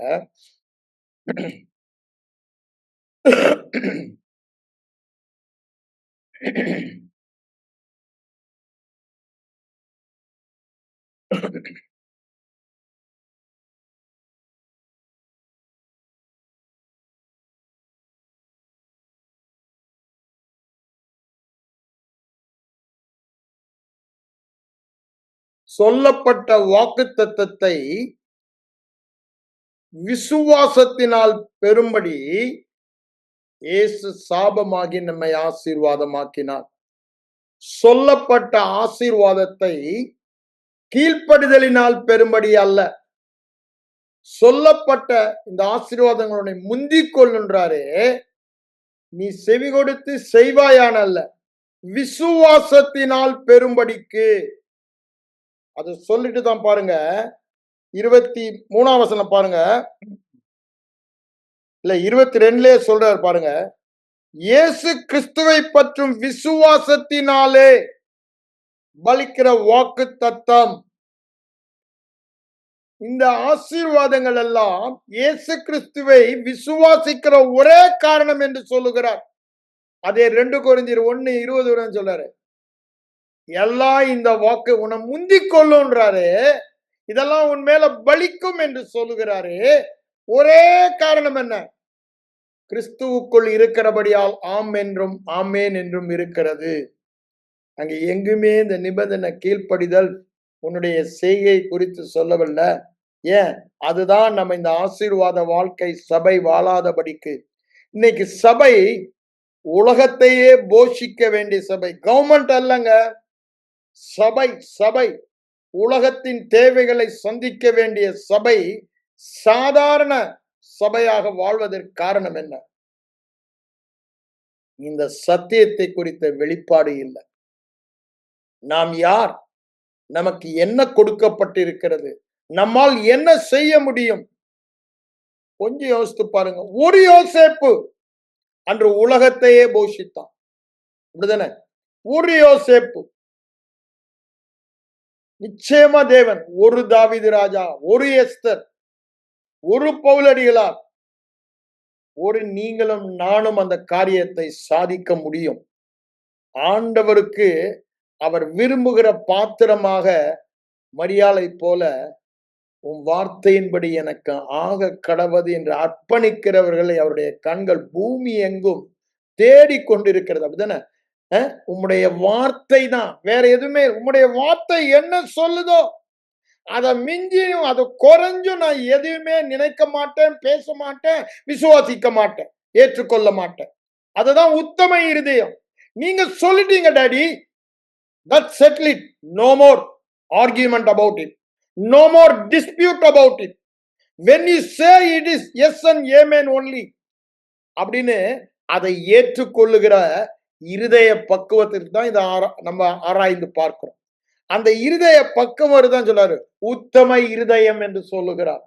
தம்முடைய வல்லமை என்ன? பூமியில் உள்ள சகல ஜாதிகளிலும் உன்னை பரிசுத்த ஜனமாக, சொந்த சம்பத்தாக, மேன்மையாக, ஆசீர்வாதமாக, புகழ்ச்சி, கீர்த்தி, மகிமையில் சிறந்திருக்க பண்ணுவேன் என்றாரு. அந்த வல்லமை வெளிப்படுகிறது, அந்த வார்த்தையில் உள்ள வல்லமை. எப்பொழுது நாம் விசுவாசிக்கும் பொழுது, அதுதான் இங்க சொல்றாரு, மேன்மையாக வைப்பேன் என்று சொல்லிவிட்டு இந்த ஆசீர்வாதங்கள் எல்லாம் உண்மையில் வந்து பலிக்கும் என்று சொல்லுகிறார். முந்திக் கொள்ளும் என்று சொல்லுகிறார். கீழே சொல்ல போகிறார் ஒரு பெரிய லிஸ்ட். இதெல்லாம் நீ ட்ரை பண்ணி இப்படி வாழணும்னு முயற்சிக்க தேவையே இல்லை. When the word is in your heart, it becomes a faith. Automatically it manifests in your life. You don't need to do anything. நீ செய்ய வேண்டியதுன்னு ஒண்ணுமே இல்லை. இந்த வசனங்களை எடுத்து இருதயத்தை நிரப்புறது ஒண்ணுதான் நம்முடைய வேலை. அதான் சொல்றாரு, இது உன்னை முந்திக் கொள்ளும் ஆசீர்வாதம். ஆசீர்வாதம் பின்னால நீ ஓடவே வேணாம், அது ஒன்ன துரத்தும்.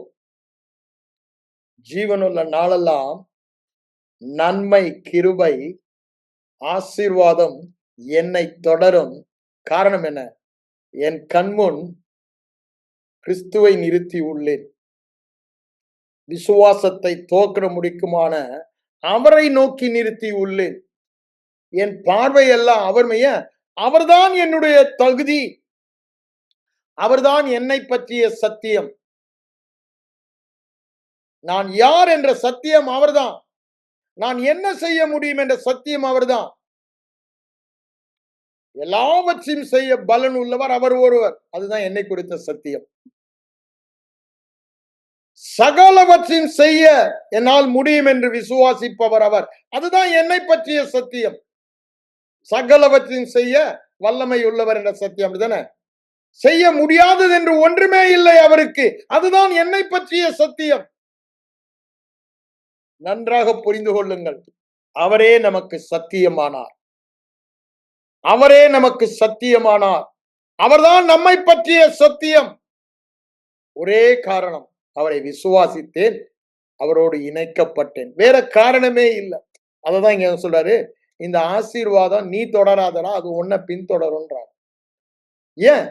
நீ ஆசீர்வாதத்தின் ஊற்று உன் கண் முன்பாக எப்பொழுதுமே இருக்கிறார்.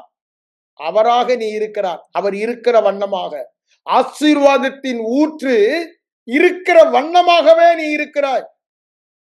அதை பார்த்து பார்த்து பார்த்து அந்த சாயலாக தானே ஆசீர்வாதத்தின் ஊற்றாக நீ இருக்கிறாய் என்பதன் திரும்ப வரப்போகிற வசனங்களில் சொல்லுகிறார். அங்க என்ன சொல்றார் பாருங்க, நீ பட்டணத்திலும் ஆசீர்வதிக்கப்பட்டு இருப்பாய், வெளியிலும் ஆசீர்வதிக்கப்பட்டிருப்பாய். நீ எங்கே இருந்தாலும், ஒரு கசாப்பு கடைக்கு போனா அங்க நீ ஆசீர்வாதமா இருப்ப, அப்படிதானே? ஒரு பாத்திர கடைக்கு போனா அங்க நீ ஆசீர்வாதமா இருப்ப. ஒரு பஸ்ல ஏறினா, ஒரு ட்ரெயின்ல ஏறினா, எங்க ஒரு இடத்துல நீ வேலை செய்தா, தொழில் செய்தா, அங்க நீ ஆசீர்வாதமா இருப்பாய். யோசேப்பு வாழ்க்கையில அதை பார்க்கிறோம். ஈசாக்கு வாழ்க்கையில் அதெல்லாம் ஏற்கனவே நிறைய காண்பித்தான், எடுத்து காண்பிக்கல. சத்துருக்கள் ஓடிடு எங்களை விட்டுன்றான், அப்புறம் வரான். அவ்வளவு பொறாமைப்படுகிற அளவுக்கு தேவன் அவனை ஆசீர்வதித்து மேன்மேலும் மேன்மேலும் மேன்மேலும் he became wax great, மகா பெரியவனானான். அவங்க பார்த்து பொறாம கொள்ற அளவுக்கு. அப்புறம் என்ன பண்ணாங்க, இவன் ஒண்ணுமே பண்ண முடியாது, சம்திங் ஸ்பெஷல் இன் ஹிம் அப்படின்னு ஒரு அவனோட உடன்படிக்கை பண்ணும். அதுதான் நமக்கு ஒரே சமாச்சாரம் அப்படின்னு அவனுக்கு உடன்படிக்கை பண்ண வந்து சொல்றாங்க, தேவன் உன்னோடு கூட இருக்கிறார், உன் கைகளின் கிரியைகள் எல்லாம் நீ என்ன பண்ணாலும் ஆசீர்வாதம் பா. அததான் இங்க சொல்றாரு. ஏன் யோசேப்போடு கூட இருந்ததை அங்க 39ஆம் அதிகாரத்துல என்ன சொல்றாரு? இது 26ல ஈசாக்க பத்தி படிக்கிறோம். இங்க 39ல என்ன சொல்றார்? ஆதியாகமம் 39ல கர்த்தர் அவனோடு இருந்தார், அவன் செய்ததெல்லாம் வாய்த்தது, ஆசீர்வாதமாய் இருந்தது. அவனுடைய எஜமான் அதை பார்க்க முடிந்தது. சிறையிலே அவன் எஜமான் அதை பார்க்க முடிந்தது. அவங்க கண்களில் தயவு கிடைக்க பண்ணுகிற அந்த ஆசீர்வாதம். ஐயா, அவன் எங்க இருந்தாலும் புகழ்ச்சி, கீர்த்தி, மகிமையில் சிறந்துதான் இருப்பான். சகல ஜனங்களிலும் மேன்மையாக தான் இருப்பான், ஆசீர்வாதமாக தான் இருப்பான். அததான் சொல்றாரு, நீ வெளியே இருந்தாலும் உள்ளே இருந்தாலும், நீ கிராமத்துல இருந்தாலும் பட்டணத்துல இருந்தாலும், நீ அமெரிக்கால இருந்தாலும் யுகாண்டால இருந்தாலும், அது ஒண்ணு. அது அமெரிக்கால தான் பெரிய இல்ல, பஞ்ச பட்டினியோடு இருக்கிற ஜாம்பியால இருந்தாலும், எந்த ஒரு ஆப்பிரிக்கன் கண்ட்ரில இருந்தாலும் சரி, செழிப்பான தேசத்தில் இருந்தாலும் சரி, you will show the difference. ஏன்? you are different, you are totally different. அதான் சொல்றார், பரிசுத்த ஜனம், அன்காமன். அது காமனுக்கு தான் நடக்கும். you are அன்காமனர், அசாதாரணமானவன், அற்புதமானவன், அதிசயமாதான் சொல்றாரு பாரு. பட்டணத்திலும் அற்புதமாய் இருப்பாய், வெளியிலும் அற்புதமாய் ஆசீர்வாதமாய் இருப்பாய், நீ அதிசயமாய் இருப்பாய். உன்னை அதிசயங்களை காண பண்ணுவேன்னு அவங்களுக்கு சொன்னாரு. இப்ப உன்னையும் என்னையும் பார்த்தவர் என்ன சொல்றாரு? நீ அதிசயம், நீ அற்புதம் என்று சொல்லுகிறார். ஏன்? அவர்தான் அதிசயம், அவர்தான் என் அடையாளம், உங்கள் அடையாளம். நாமே இன்று அதிசயமா, அற்புதம், அதிசயத்துக்கு நம்ம நாட வேண்டாம். It is inherent in our DNA. நம்மோட ஒன்று இணைந்து, ஒன்றுக்கு ஒன்றோடு பிணைந்து விட்டது. எது? இந்த ஆசீர்வாதம். இயேசு கிறிஸ்துவின் ஆவியோடு என் ஆவி ஒன்றாக இணைந்து பிணைந்து விட்டது, சங்கமாகி விட்டது. அதேதான் ஆசீர்வாதமும். அவரோடு கூட நான் இணைந்த பொழுது இந்த ஆசீர்வாதத்தோடு சங்கமாகி விட்டேன், ஒன்று பிணைந்து விட்டேன். இது வேதம் சொல்லும் சத்தியம். அதனாலதான் சொல்றாரு, நீ எங்க இருந்தாலும் பா, என்ன வேலை செஞ்சாலும், there will be a difference. People can see it. They can see it with a glaring eyes. There is something different about this person. Something special on him. There is an empowerment over him என்பதை அவர்கள் காண முடியும் என்று சொல்லுகிறார். அதை சொல்லிட்டு என்ன சொல்றாரு பாருங்க. உன் கற்பத்தின் கனியா இருக்கலாம், உன் பிள்ளைகளா இருக்கலாம், உன் நிலமா இருக்கலாம், உன் ஆடு மாடா இருக்கலாம், எல்லாம் என்னவா இருக்குமா? பலுகி பெருகி பலுகி பெருகி நிரப்பும். அப்படிதானே? No shortage anywhere. பெருக்கம் பெருக்கம் பெருக்கம் பெருக்கம். ஏன் இந்த ஆசீர்வாதம் 100 மடங்கள்ல 1000 மடங்கள்ல கோடி மடங்கு பெருக்கம் என்று வேதம் சொல்லுகிறது. அந்த ஆசீர்வாதம் இருக்க உன் விசுவாசத்தின் அளவை பொறுத்து நீ பெருக்கத்தை அனுபவிப்பாய். அதான் சொல்றாரு, பலனும் ஆசீர்வாதம் உனக்கு சம்பந்தமான ஏதோ நீ மாத்திரமல்ல, உன் பிள்ளையா இருந்தாலும், உன் சந்ததியா இருந்தாலும், உன்னுடைய ஆடு மாடா இருந்தாலும், உன் நிலத்தின் கனியா இருந்தாலும், everything there will be a difference. people பார்க்கிற விதமாக நம்ம லேண்டுக்கும் அவன் லேண்டுக்கும் வித்தியாசம், நம்ம வீட்டுக்கும் அவன் வீட்டுக்கும் வித்தியாசம், நம்ம மாட்டுக்கும் அவன் மாட்டுக்கும் வித்தியாசம், நம்ம பிள்ளைகள் வித்தியாசம் காண்பிப்பார்.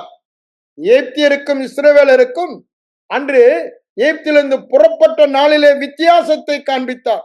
அதுதான் மல்கியா 3ஆம் அதிகாரம் முடிவு சொல்றாரு.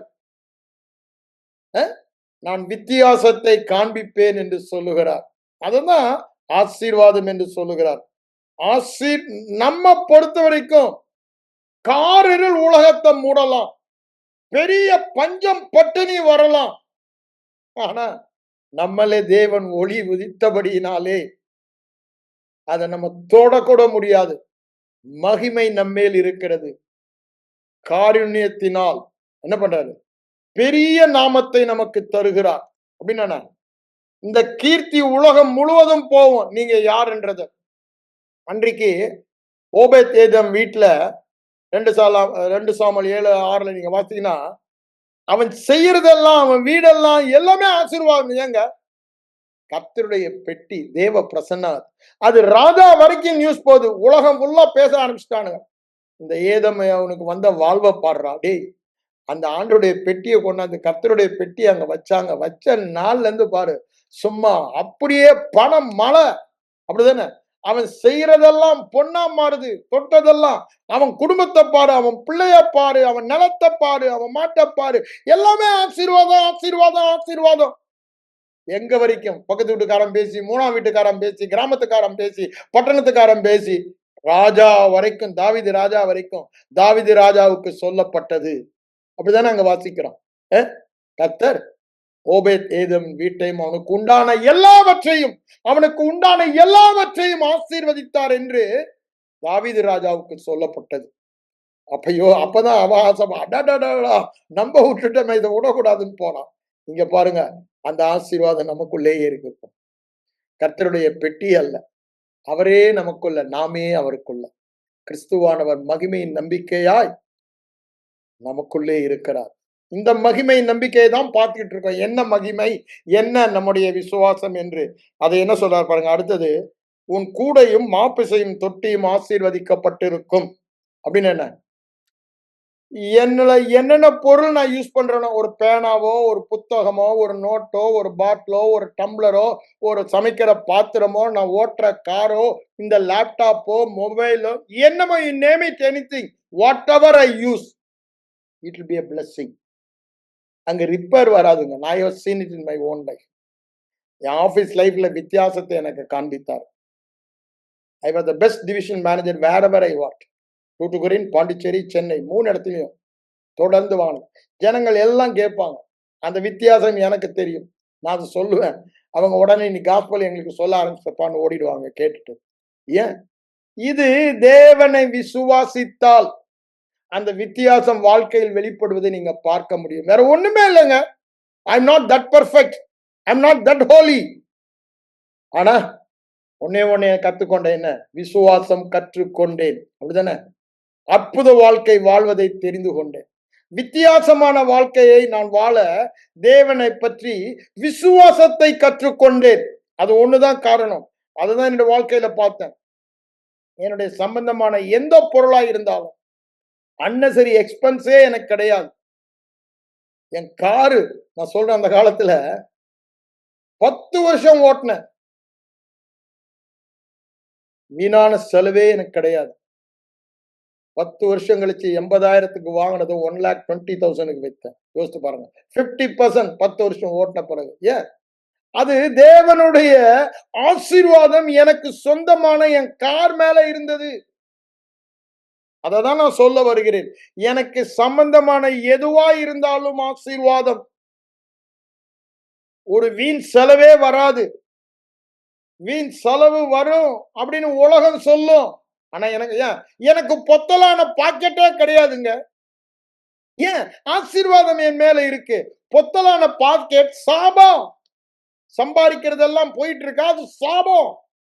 ஆனா இங்க என்ன சொல்றாரு? உனக்கு சம்பந்தமான நீ வச்சிருக்க எல்லா பொருளும் அப்படிதானே, மாப்பு செய்கிற தொட்டி கூடன்ற அப்படின்னா அன்னைக்கு இருந்ததுக்கு அதை அவர் சொன்னாரு. இன்னைக்கு என்ன சொல்லுவாரு யோசித்து பாருங்க. நீ யூஸ் பண்ற எல்லா கேட்ஜெட், ஆல் இன்ஸ்ட்ருமெண்ட், அவைகள் மேலெல்லாம் ஆசீர்வாதம். உன் மேல மாத்திரம் இல்லைங்க. Anything that belongs to you it is a blessing. பிள்ளைகள் கர்த்தரால் கொடுக்கப்படும் ஆசீர்வாதம். அதே மாதிரிதான் ஆடு மாடு மாதிரி இன்னைக்கு கொடுக்கிற வெஹிக்கிள், கேட்கள், இன்ஸ்ட்ருமெண்ட் எல்லாம் கர்த்தர். நன்மையான எந்த ஈவும் பூரணமான எந்த வரமும் ஜோதிகளின் பிதாவினிடத்திலிருந்து வருகிறது. அதில் வேதனையே இல்லை, அதில் நஷ்டமே இல்லை, குறைவே இல்லை. அந்த ஆசீர்வாதம் வேதனை இல்லாத ஆசீர்வாதம். அப்படிதானே? ஏதோ ரிப்பேர் வந்துட்டா கொஞ்சம் வேதனை வரும். அததான் இங்க சொல்ல வருகிறார். அந்த வேதனை இல்லாத ஆசீர்வாதம். அதை சொல்லிட்டு அர்த்தம் என்ன பாருங்க. நீ போகையிலும் ஆசீர்வாதம், வருகையிலும் ஆசீர்வாதம். நீ வந்தாலும் ஆசீர்வாதம், போனாலும் ஆசீர்வாதம், உட்கார்ந்தாலும் ஆசீர்வாதம், நடந்தாலும் ஆசீர்வாதம். நீ வாயை திறந்து பேசினாலும் ஆசீர்வாதம், ஊமையனா உட்கார்ந்து இருந்தாலும் ஆசீர்வாதம். அதுதான் சொன்னார். ஏன்? You are a blessing in movement. You are a blessing somewhere going to manifest the blessing. நீ எங்க போனாலும் you are a blessing. உன் பேர் என்ன? Mr. Blessing. நீ போக வர செய்ய எதுனாலும் you are going to manifest blessing. You are Mr. Blessing to manifest blessing. அப்படின்னா என்ன? ஆசீர்வாதத்தை வெளிப்படுத்த போகிற ஆசீர்வாதமாக நீ போகையிலும் இருக்கிறாய், வருகையிலும் இருக்கிறாய். Always he expects something supernatural is going to happen. நீங்க எங்க போனாலும் வந்தாலும் there will be a difference. உன் எதிர்பார்ப்பு வீணாகாது, உன் நம்பிக்கை வீண் போகாது. ஏன்? இது தேவன் சொல்லுகிறதுங்க. அது மனுஷனை சார்ந்ததா இருந்தால் வீண் போகும். இது தேவன் சொல்லுகிற எதிர்பார்ப்பு. அப்படிதானே? நீ எதிர்பார்க்கிற காரியங்கள் நிச்சயமாய் நிறைவேறும். வேத வார்த்தை சொல்லுகிறது. When I go, when I come, anywhere for that matter, it will be a blessing and a blessing and a blessing only. காரியம் எனக்கு வாய்க்கும், காரிய சித்தி எனக்கு உண்டாகும். அடுத்தது என்ன சொல்ற பாருங்க. விரோதமாய் எழும்பும் சத்துருக்களை உனக்கு முன்பாக முறிய அடிக்கும்படி ஒப்பு கொடுப்பார். ஒரு வழியாய் உனக்கு எதிராக வந்து 7 வழியாய் ஓடுவார்கள். மறந்தே போகக்கூடாது. எந்த சத்துருவுக்கு நீங்க பயப்பட வேணாம். ஏன்? அவர்தாமே உனக்கு முன்பாக போகிறார். அவர்தாமே. ஏன்? அவர்தாமே எனக்குள்ள இருக்காரு. அவர்தான் எனக்கு யுத்தம் பண்ணுகிறவர். நான் இல்ல. I totally depend on him. என்ன பண்றாரு? என் கையில ஒப்பு கொடுக்கிறேன்னு தான் சொல்றாரு. அவன் நல்லா ஒருத்தன் வரான், வியாதி எனக்கு வரான்னா என் கீழே வந்து அவன் அடி வாங்குறதுக்கு வரான். அவன் 7 வழியா ஓடுறதுக்கு போறான். அப்படிதானே? குறைவு ஏதோ பதில எனக்கு வருதுன்னு பிசாசு கொண்டாடுறான்னா அவன் அடி வாங்கி 7 வழி ஓடுறதுக்கு தான் அவன் வரான். அப்படிதானே? எழுதப்பட்ட நியாய தீர்ப்பா மேல செலுத்தி அதை வாங்கி கட்டிக்கிட்டு போறது. நம்ம அப்படித்தானே? வந்து வாங்கி கட்டிக்கிட்டு போனான்னு வாங்க நம்ம தமிழ்ல பேசும்போது. அதுதான் வரான் சத்துரு. வாங்கி கட்டிக்கிட்டு போறான். என்ன? அடி வாங்கி அவன் என்னன்னா அவ்வளத்தையும் 7 வழியா 7 மடங்கு எனக்கு திருப்பி கொடுத்துட்டு போகணும். வாங்கி கட்டிக்கிட்டு போறான். அதுதான் அவர் சொல்றாரு. 7 வழியாய் ஓடி போவான். அடுத்தது என்ன சொல்றாரு பாருங்க. 8ஆம் வசனத்துல, உன் களஞ்சியங்களிலும் உன் கையிடும் எல்லா வேளையிலும். இது எத்தனை தடவை சொல்லிட்டாருங்க. உன் களஞ்சியங்களில் ஆசீர்வாதம், நீ கையிடும் எல்லா வேளைகளிலும் உனக்கு ஆசீர்வாதம். கட்டளையிடுவார். அவர் சொல்ல ஆகும், அவர் கட்டளையிட நிற்கும். நத்திங். அவர் கட்டளையிட்டா கட்டளையிட்டதாங்க. என்ன கட்டளையிட்டு இருக்காருங்க? என் களஞ்சியம்னா என்னங்க? அந்த காலத்துல பெரிய பெரிய களஞ்சியம் வச்சிருந்தாங்க. ஏன்? அவங்களுக்கு வேளாண்மை தான் தொழிலே. நமக்கு என்னங்க இன்னைக்கு? பேங்க் எல்லாம் நம்முடைய களஞ்சியம் தான். பேங்க் அக்கவுண்ட், நம்முடைய இன்வெஸ்ட்மெண்ட், நம்முடைய சொத்து என்னென்ன இருக்கோ எல்லாமே நம்முடைய களஞ்சியம் தான். நமக்கு சொத்துன்னு நம்ம நினைக்கிற எல்லா பொருள் மேல என்ன இருக்குமா? ஆசீர்வாதம் கட்டளையிடுகிறார். Whatever your investment. நான் சும்மா சொன்னேன் உங்களுக்கு ஒரு தடவை, அப்படிதானே? 1,00,000க்கு வாங்கினேன். ஆண்டவர் அந்த நிலத்துல ஆசீர்வாதம் கட்டளையிட்டாரு. 4 கோடிக்கு வந்து வாங்கி போனாங்க. யோசிச்சு பாருங்க. ஏன்? God's blessing was upon the land which all it belongs to me. எனக்கு சொந்தமான எல்லாவற்றின் மேலும், அது என் வீடா இருந்தாலும், என் நிலமா இருந்தாலும், என் இன்வெஸ்ட்மெண்டா இருந்தாலும், என்னுடைய மியூச்சுவல் ஃபண்டா இருந்தாலும், anything for that matter, என்னுடைய கோல்டா இருந்தாலும், any investment for that purpose, because it belongs to me, the blessing on me is on my investments also. அததான் அவர் சொல்றாரு. வேலையிலும் உனக்கு ஆசீர்வாதம் கட்டளையிடுவார். அவங்களுக்கு கட்டளையிடுவார். நமக்கு என்னங்க? ஆசீர்வாதம் கட்டளையிட்டு விட்டார். ஆசீர்வாதமாக இருக்கிறது என் களஞ்சியங்கள், நான் செய்யும் வேலையெல்லாம் ஆசீர்வாதமாய் இருக்கிறது என்று சொல்கிறார். ஒரே காரணம், கிறிஸ்துவுக்குள் இருக்கிறபடியால். களஞ்சியம் நீ செய்யற வேலை. இத படிக்கும்போது அங்கேயும் அடுத்தது அதுதான் சொல்றாரு பாருங்க. நீ 12வது பாருங்க. நீ கையிட்டு செய்யும் வேலையெல்லாம் ஆசீர்வாதம். எதுக்குங்க? ஆசீர்வதிக்கவும் வானத்தை திறப்பார். 11வது பாருங்க. உனக்கு பரிபூரண நன்மை உண்டாக கட்டளையிடுவார். ஆசீர்வாதம் கட்டளையிடுவார், பரிபூரண நன்மை உண்டாக கட்டளையிடுவார், வானத்தின் ஆசீர்வாதத்தை உனக்கு தரப்பார். என்ன பண்ணுவாரா? உனக்கு நல்ல பொக்கிஷசாலையாகிய வானத்தை திறப்பார். நல்ல பொக்கிஷசாலை, நன்மையான நல்ல பொக்கிஷசாலையாகிய வானத்தை திறப்பார். பரிபூரண நன்மை கட்டளையிடுவார், ஆசீர்வாதம் கட்டளையிடுவார். எவ்வளவு எம்பாட்டிக் வேர்டுங்க. பழைய ஏற்பாட்டுல பழைய உடை. இப்ப என்ன சொல்றாரு? கட்டளை இட்டு விட்டேன். அப்படிதானே? நீ ஆசீர்வாதமாய் இருக்க. நான் அவர் சிலுவைக்கு செல்லும் பொழுது சாபமாகி என்னை ஆசீர்வாதமாக்கி விட்டார். இனி அவர் கட்டளையிட தேவையில்லை. எனக்கு பரிபூர்ண நன்மை உண்டாக்கி விட்டார். வானத்தை திறந்து விட்டார். நல்ல பொக்கிஷசாலையாகிய இது முதல் இதிலும் மேலானவைகளை காண்பாய் என்று சொன்னாரே. வானம் திறக்கப்பட்டிருப்பதை நீ காண்பாய். தேவதூதல் அங்கிருந்து உனக்கு கொண்டு வருவதையும் உன்கிட்ட கொடுத்துட்டு போறதையும் நீ பார்ப்பாய். ரட்சிப்பை சுதந்தரிப்பவர்கள் நிமித்தம் பணிவிடை செய்கிற ஆவிகள் வானத்தில் இருந்து இறங்கி உனக்கு வருவதையும் ஏறுவதையும் நீ பார்ப்பாய் என்று சொல்லுகிறார். உன் களஞ்சியங்கள் ஆசீர்வாதம் கட்டளையிடுகிறார். கையிட்டு செய்யும் வேலைகள் எல்லாம் ஆசீர்வாதம் கட்டளையிடுகிறார். அப்போ நான் செய்யறதெல்லாம் ஆசீர்வாதமாய் தான் இருக்கும். கர்த்தர் என்னை எங்க வச்சாலும், என்ன வேலை செஞ்சாலும், என்ன ஊழியம், whatever may be the ministry God gives me, அப்படிதானே? Whatever the work God gives me, whatever the business or industry God gives me, small or பர்ட், அதை ஆண்டு ரெண்டுமானது மேன்மைப்படுத்துவார், உயர்த்துவார், ஆசீர்வாதமாக்குவார், சிறந்திருக்க பண்ணுவார், மேன்மைப்படுத்துவார். அதுதான் இங்க சொல்றாரு. நீ எங்க இருந்தாலும் ஆசீர்வாதம். நீ அமெரிக்கால இருந்தாதான் ஆசீர்வாதம், ஆஸ்திரேலியா இருந்தா ஆசீர்வாதம் நினைக்காத. அது தவறான எண்ணம், பிசாசின் எண்ணம். நீ குக்கிராமத்துல இருந்தாலும் உலகமெல்லாம் உன்னை கேள்விப்படு, உன் கீர்த்தி புகழ்ச்சி மகிமை அறியும்படி செய்வார்.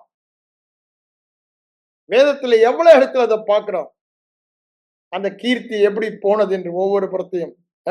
அதுதான் நமக்கு பழைய உடம்பு தான். புது உடன்படிக்கை எவ்வளவு பாக்கின்னு யோசித்து பாருங்க. அடுத்தது 9வது பட அங்க கட்டளை நடக்கும் போது என்று சொல்றாரு. ஆனா நமக்கு என்ன சொல்றாரு? பரிசுத்த ஜனமாக நிலைப்படுத்துவார். எப்பொழுது? கிறிஸ்துவுக்குள் வந்த நாளிலே நம்மை பரிசுத்த ஜனமாக நிலைப்படுத்தி விட்டார். கிறிஸ்துவுக்குள் வந்த நாளிலே என்னை பரிசுத்த ஜனமாக, வித்தியாசமான, அசாதாரணமான, அற்புதமான, அதிசயமான, வெற்றியான, சுகமான பாத்திரமாக என்னை, அப்படிதானே, தம்முடைய மகிமைக்காக எத்தனமாக்கின கிருபா பாத்திரம், அப்படிதானே, அவருடைய மகிமை, கீர்த்தி, புகழ்ச்சியை உலகத்திற்கு பறைசாற்றுகிற கிருபா பாத்திரங்கள் நாம். நம்மூலம்தான் அவருக்கு மகிமை, புகழ்ச்சி, கீர்த்தி இந்த மோமையில், அப்படிதானே. நாம் தான் அவருக்கு மகிமை, புகழ்ச்சி. அவர் நமக்கு மகிமை, புகழ்ச்சி நீங்க சொல்றாரு. ஆனா அவருக்கு எரேமியா 33 சொல்றாரு, நாம் தான், நம்மூலம் தான் அவருக்கு மகிமை, புகழ்ச்சி, கீர்த்தி. நாம் அவரை பார்த்து சொல்றதெல்லாம் நம்ம, நீங்க தான் எங்க சந்தோஷம் டாடின்ற. அவர் என்ன சொல்றாரு, நீ தாண்டா என் சந்தோஷம்ன்றார். என்னெல்லாம் நம்ம அவரை பார்த்து சொல்றோமோ அதை எல்லாமே அவர் நம்ம பார்த்து சொல்றார். புகழ் உமக்கு தான்றோம், நீ புகழ்ச்சியோட இருப்பன்றார். கீர்த்தி உங்களுக்கு தான், கனம் உங்களுக்கு தான்றோம், உனக்கு கனமாய் நீ இருப்ப, புகழ்ச்சியாக்கு எல்லாவற்றையும். ஏன்? அவர் நம் சத்தியமானார். அவர் நம் சத்தியமானார். அவரை பற்றிய சத்தியம், என்னை பற்றிய சத்தியம், வல்லமை அவருடையது. சத்தியம் என்ன சொல்லுது? சத்தியம் சந்திரசிங்கோடையது என்று சொல்லுகிறது. ஏன்? அவருடையது எல்லாம், அதிகாரம் அவருடையது, மகிமை அவருடையது, புகழ்ச்சி அவருடையது, கீர்த்தி அவருடையது. அதெல்லாம் நமக்கு வர காரணம் என்னங்க? நம்முடைய கீழ்ப்படிதலா? இல்லங்க, விசுவாசத்தினால் அவரோடு இணைக்கப்பட்டோம். அந்த ஒரே காரணம். கிறிஸ்துவுக்குள் என்ற ஒரு சத்தியத்தை நாம் புரிந்து கொண்டோமானால், கிறிஸ்து எனக்குள் என்ற சத்தியத்தை புரிந்து கொண்டோமானால், இருவரும் ஒருவரானோம் என்ற சத்தியத்தை புரிந்து கொண்டோமானால், இவைகளையெல்லாம் விசுவாசிப்பது சுலபமாக இருக்கும். அதனாலதான் திரும்ப திரும்ப நான் நிலைப்படுத்துகிறேன். என்ன சொல்றாரு? பரிசுத்த ஜனமாக நம்மை நிலைப்படுத்துவார். பரிசுத்தம் என்ற ஹாகியோஸ், அன்காமன். உலக மக்களுக்கு நமக்கு ஒரு காமன் எதுவுமே, we are not commoner, we are uncommon.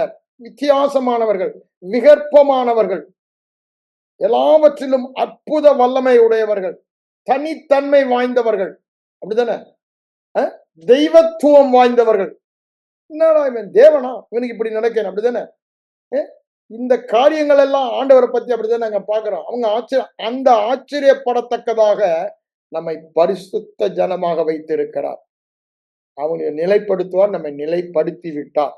அப்பொழுது கர்த்தருடைய நாமம் உனக்கு தரிக்கப்பட்டது என்று கண்டு பூமியில் உள்ள ஜனங்கள் எல்லாம் கண்டு உனக்கு பயப்படுவார்கள். ஏங்க? பராக்கிரமசாலியான கர்த்தர் உனக்குள் இருக்கிறபடினால நம்ம நிறைய இடத்துல அதை நம்ம பார்த்து கொண்டு வந்தோம், அப்படிதானே. உன்னை பற்றிய பயம், திகில், கலக்கம் எதிரிகளுக்கு பிடிக்கும், நடுங்குவாங்க. அங்க அப்படித்தானே ராகாப் சொல்றா யோசுவா 2ஆம் அதிகாரத்துல.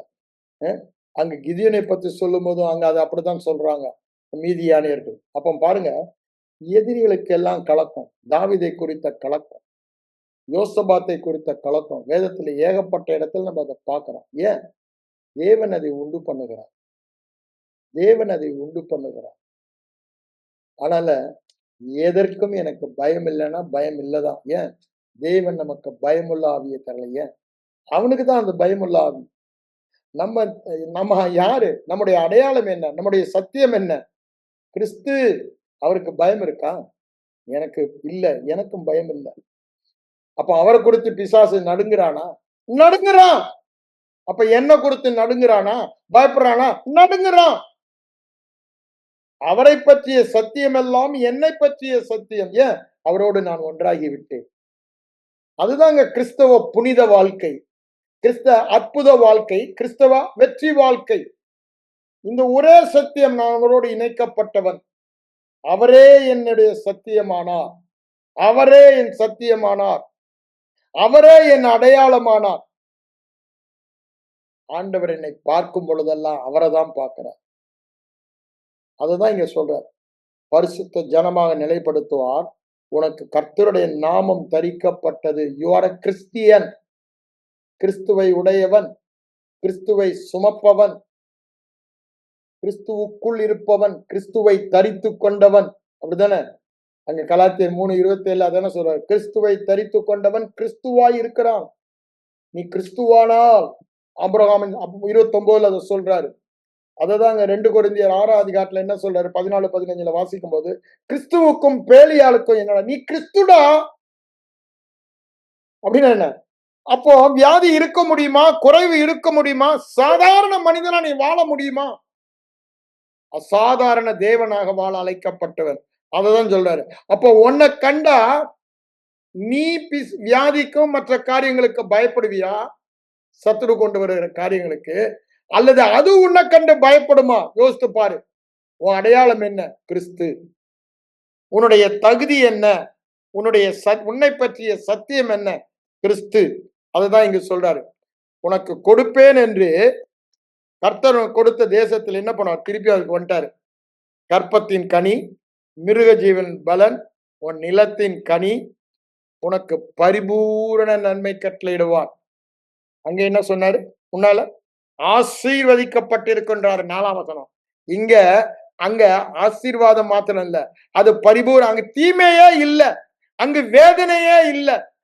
எதுலெல்லாம் வேதனை இல்லைன்றாரு? உன் கற்ப பிறப்பு, கற்பத்தின் கனி, ஒரு மிருக ஜீவன்களின் பலன்.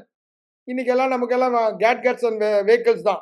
உன் நிலத்தின் கனி, உன்னுடைய சொத்து, உனக்கு வருகிற இன்கம் எல்லாமே என்ன சொல்றாரா?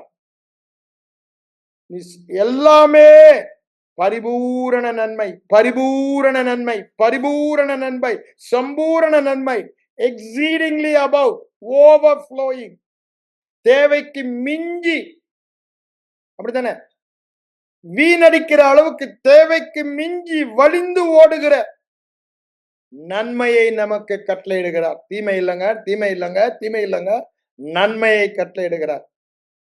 ஜீவனுள்ள நாளெல்லாம் நன்மை, கிருபை, பாக்கியம், நன்மை உண்டாயிருக்கும். பாக்கியம், நன்மைய கர்த்தருக்கு பயப்படுற மனிதன் இவ்விதமாய் ஆசீர்வதிக்கப்படுவான். கைகளின் பிரயாசத்தை சாப்பிடுவான்.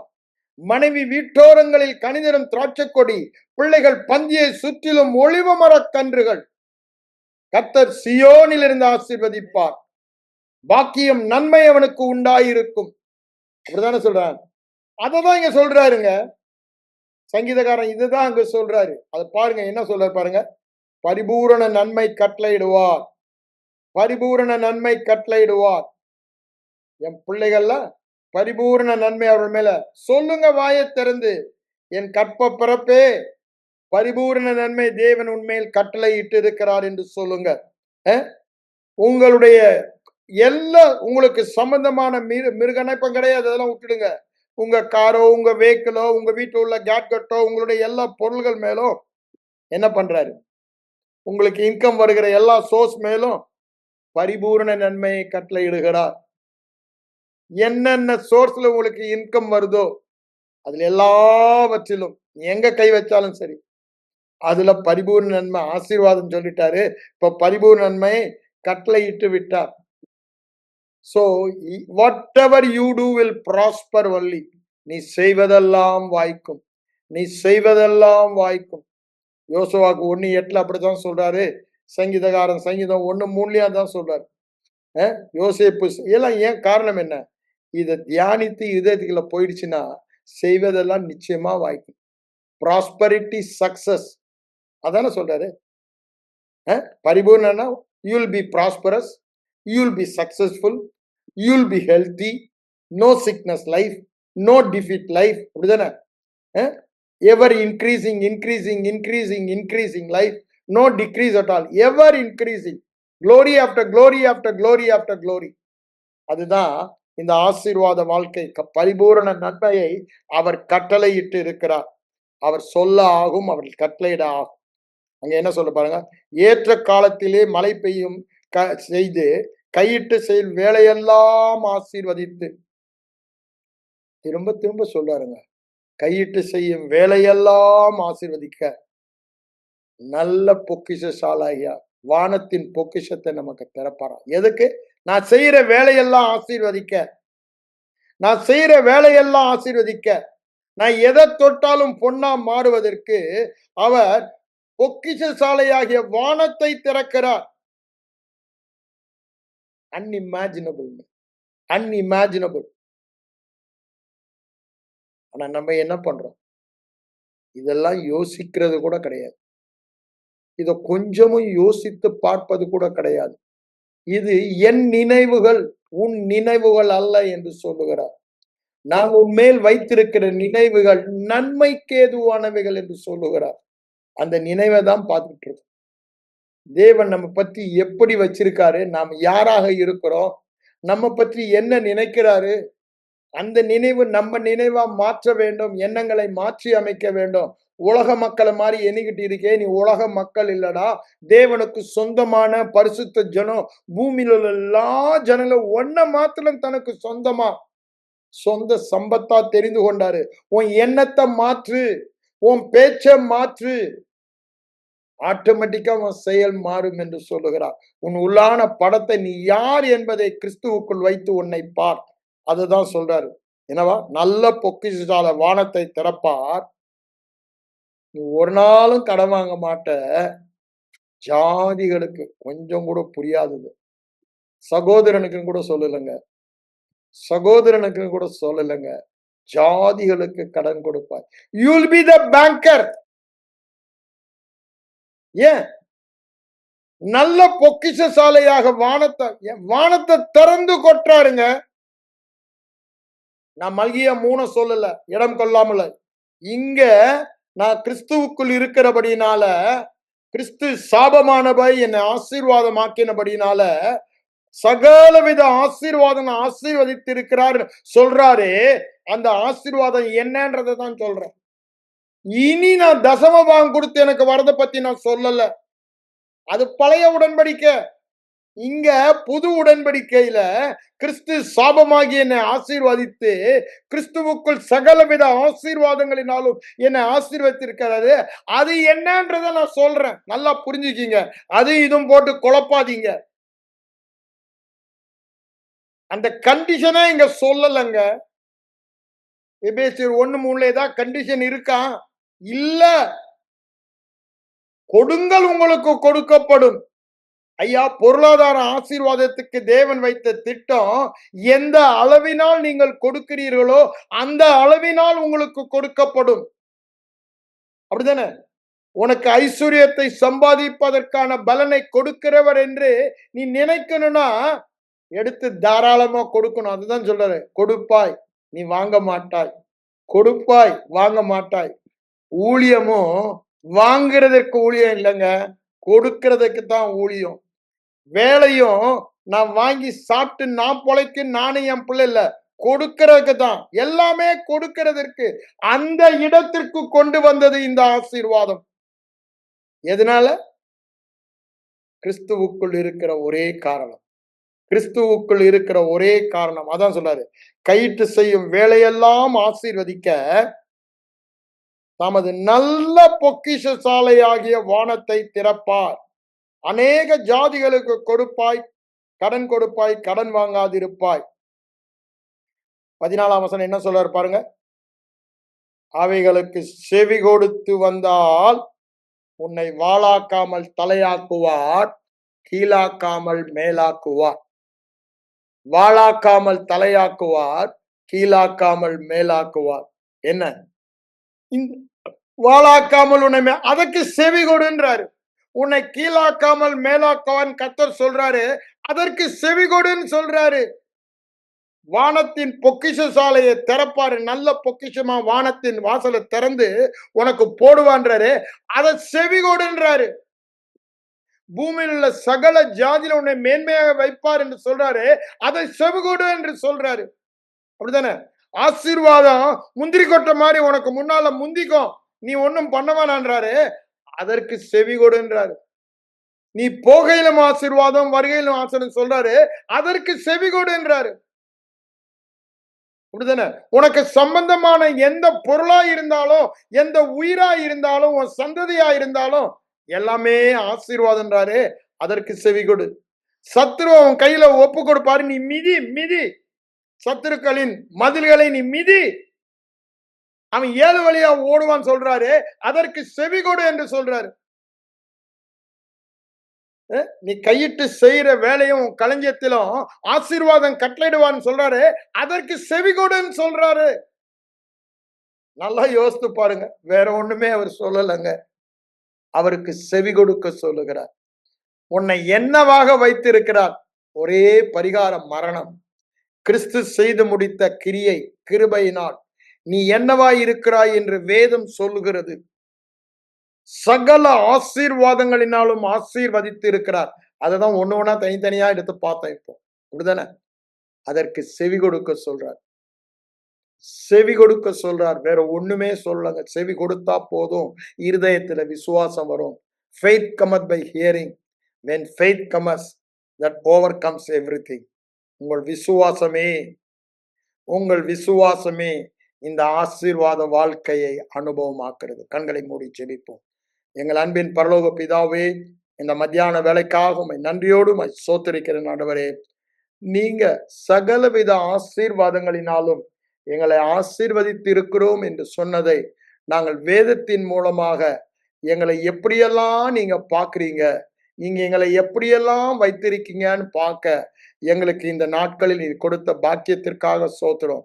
தொடர்ந்து நாங்க அதுக்கு செவி கொடுக்க, அதன்படி நாங்க பார்க்க, அது எங்கள் கண்களை விட்டு பிரியாதிருக்க, அதன் மேல எங்க கவனத்தை செலுத்த, எங்க செவி சாய்க்க, ஆண்டவரே அதை கேட்க நாங்க எப்பொழுதும் கவனமாய் இருக்க, அதை எங்க இருதயத்தை நிரப்ப, அதன்படி நாங்க வாழ, ஆவியானவரே இந்த நாட்களில் எங்களுக்கு அந்த வெளிப்பாட்டு அறிவை நீங்க தர நான் ஜெபிக்கிறேன் ஆண்டவரே. ஆண்டவரே, எல்லா சபையின் பாரம்பரிய உபதேசங்களை எல்லாம் தூக்கி எறிந்து கிறிஸ்துவுக்குள் புது சிருஷ்டி, புது உடன்படிக்கையின் பாக்கியத்தை காண்கிற கண்களையும் கேட்கிற காதுகளையும் இருதயத்தில் உணர்கிற இருதயத்தையும் தர நான் செபிக்கிறேன் ஆண்டவரே. ஆண்டவரே, நாங்கள் தவறான போதனைகளை கேளாதபடிக்கு புது சிருஷ்டியின் புது உடன்படிக்கையின் பாக்கியங்களை கேட்கிற ஒரு பாக்கியத்தை, பிரசங்கம் பண்ணுகிற பாக்கியத்தை ஒவ்வொருவருக்கும் தர நான் செபிக்கிறேன். இயேசுவின் மூலம் ஜெபம் கேளும் பிதாவே, ஆமென்.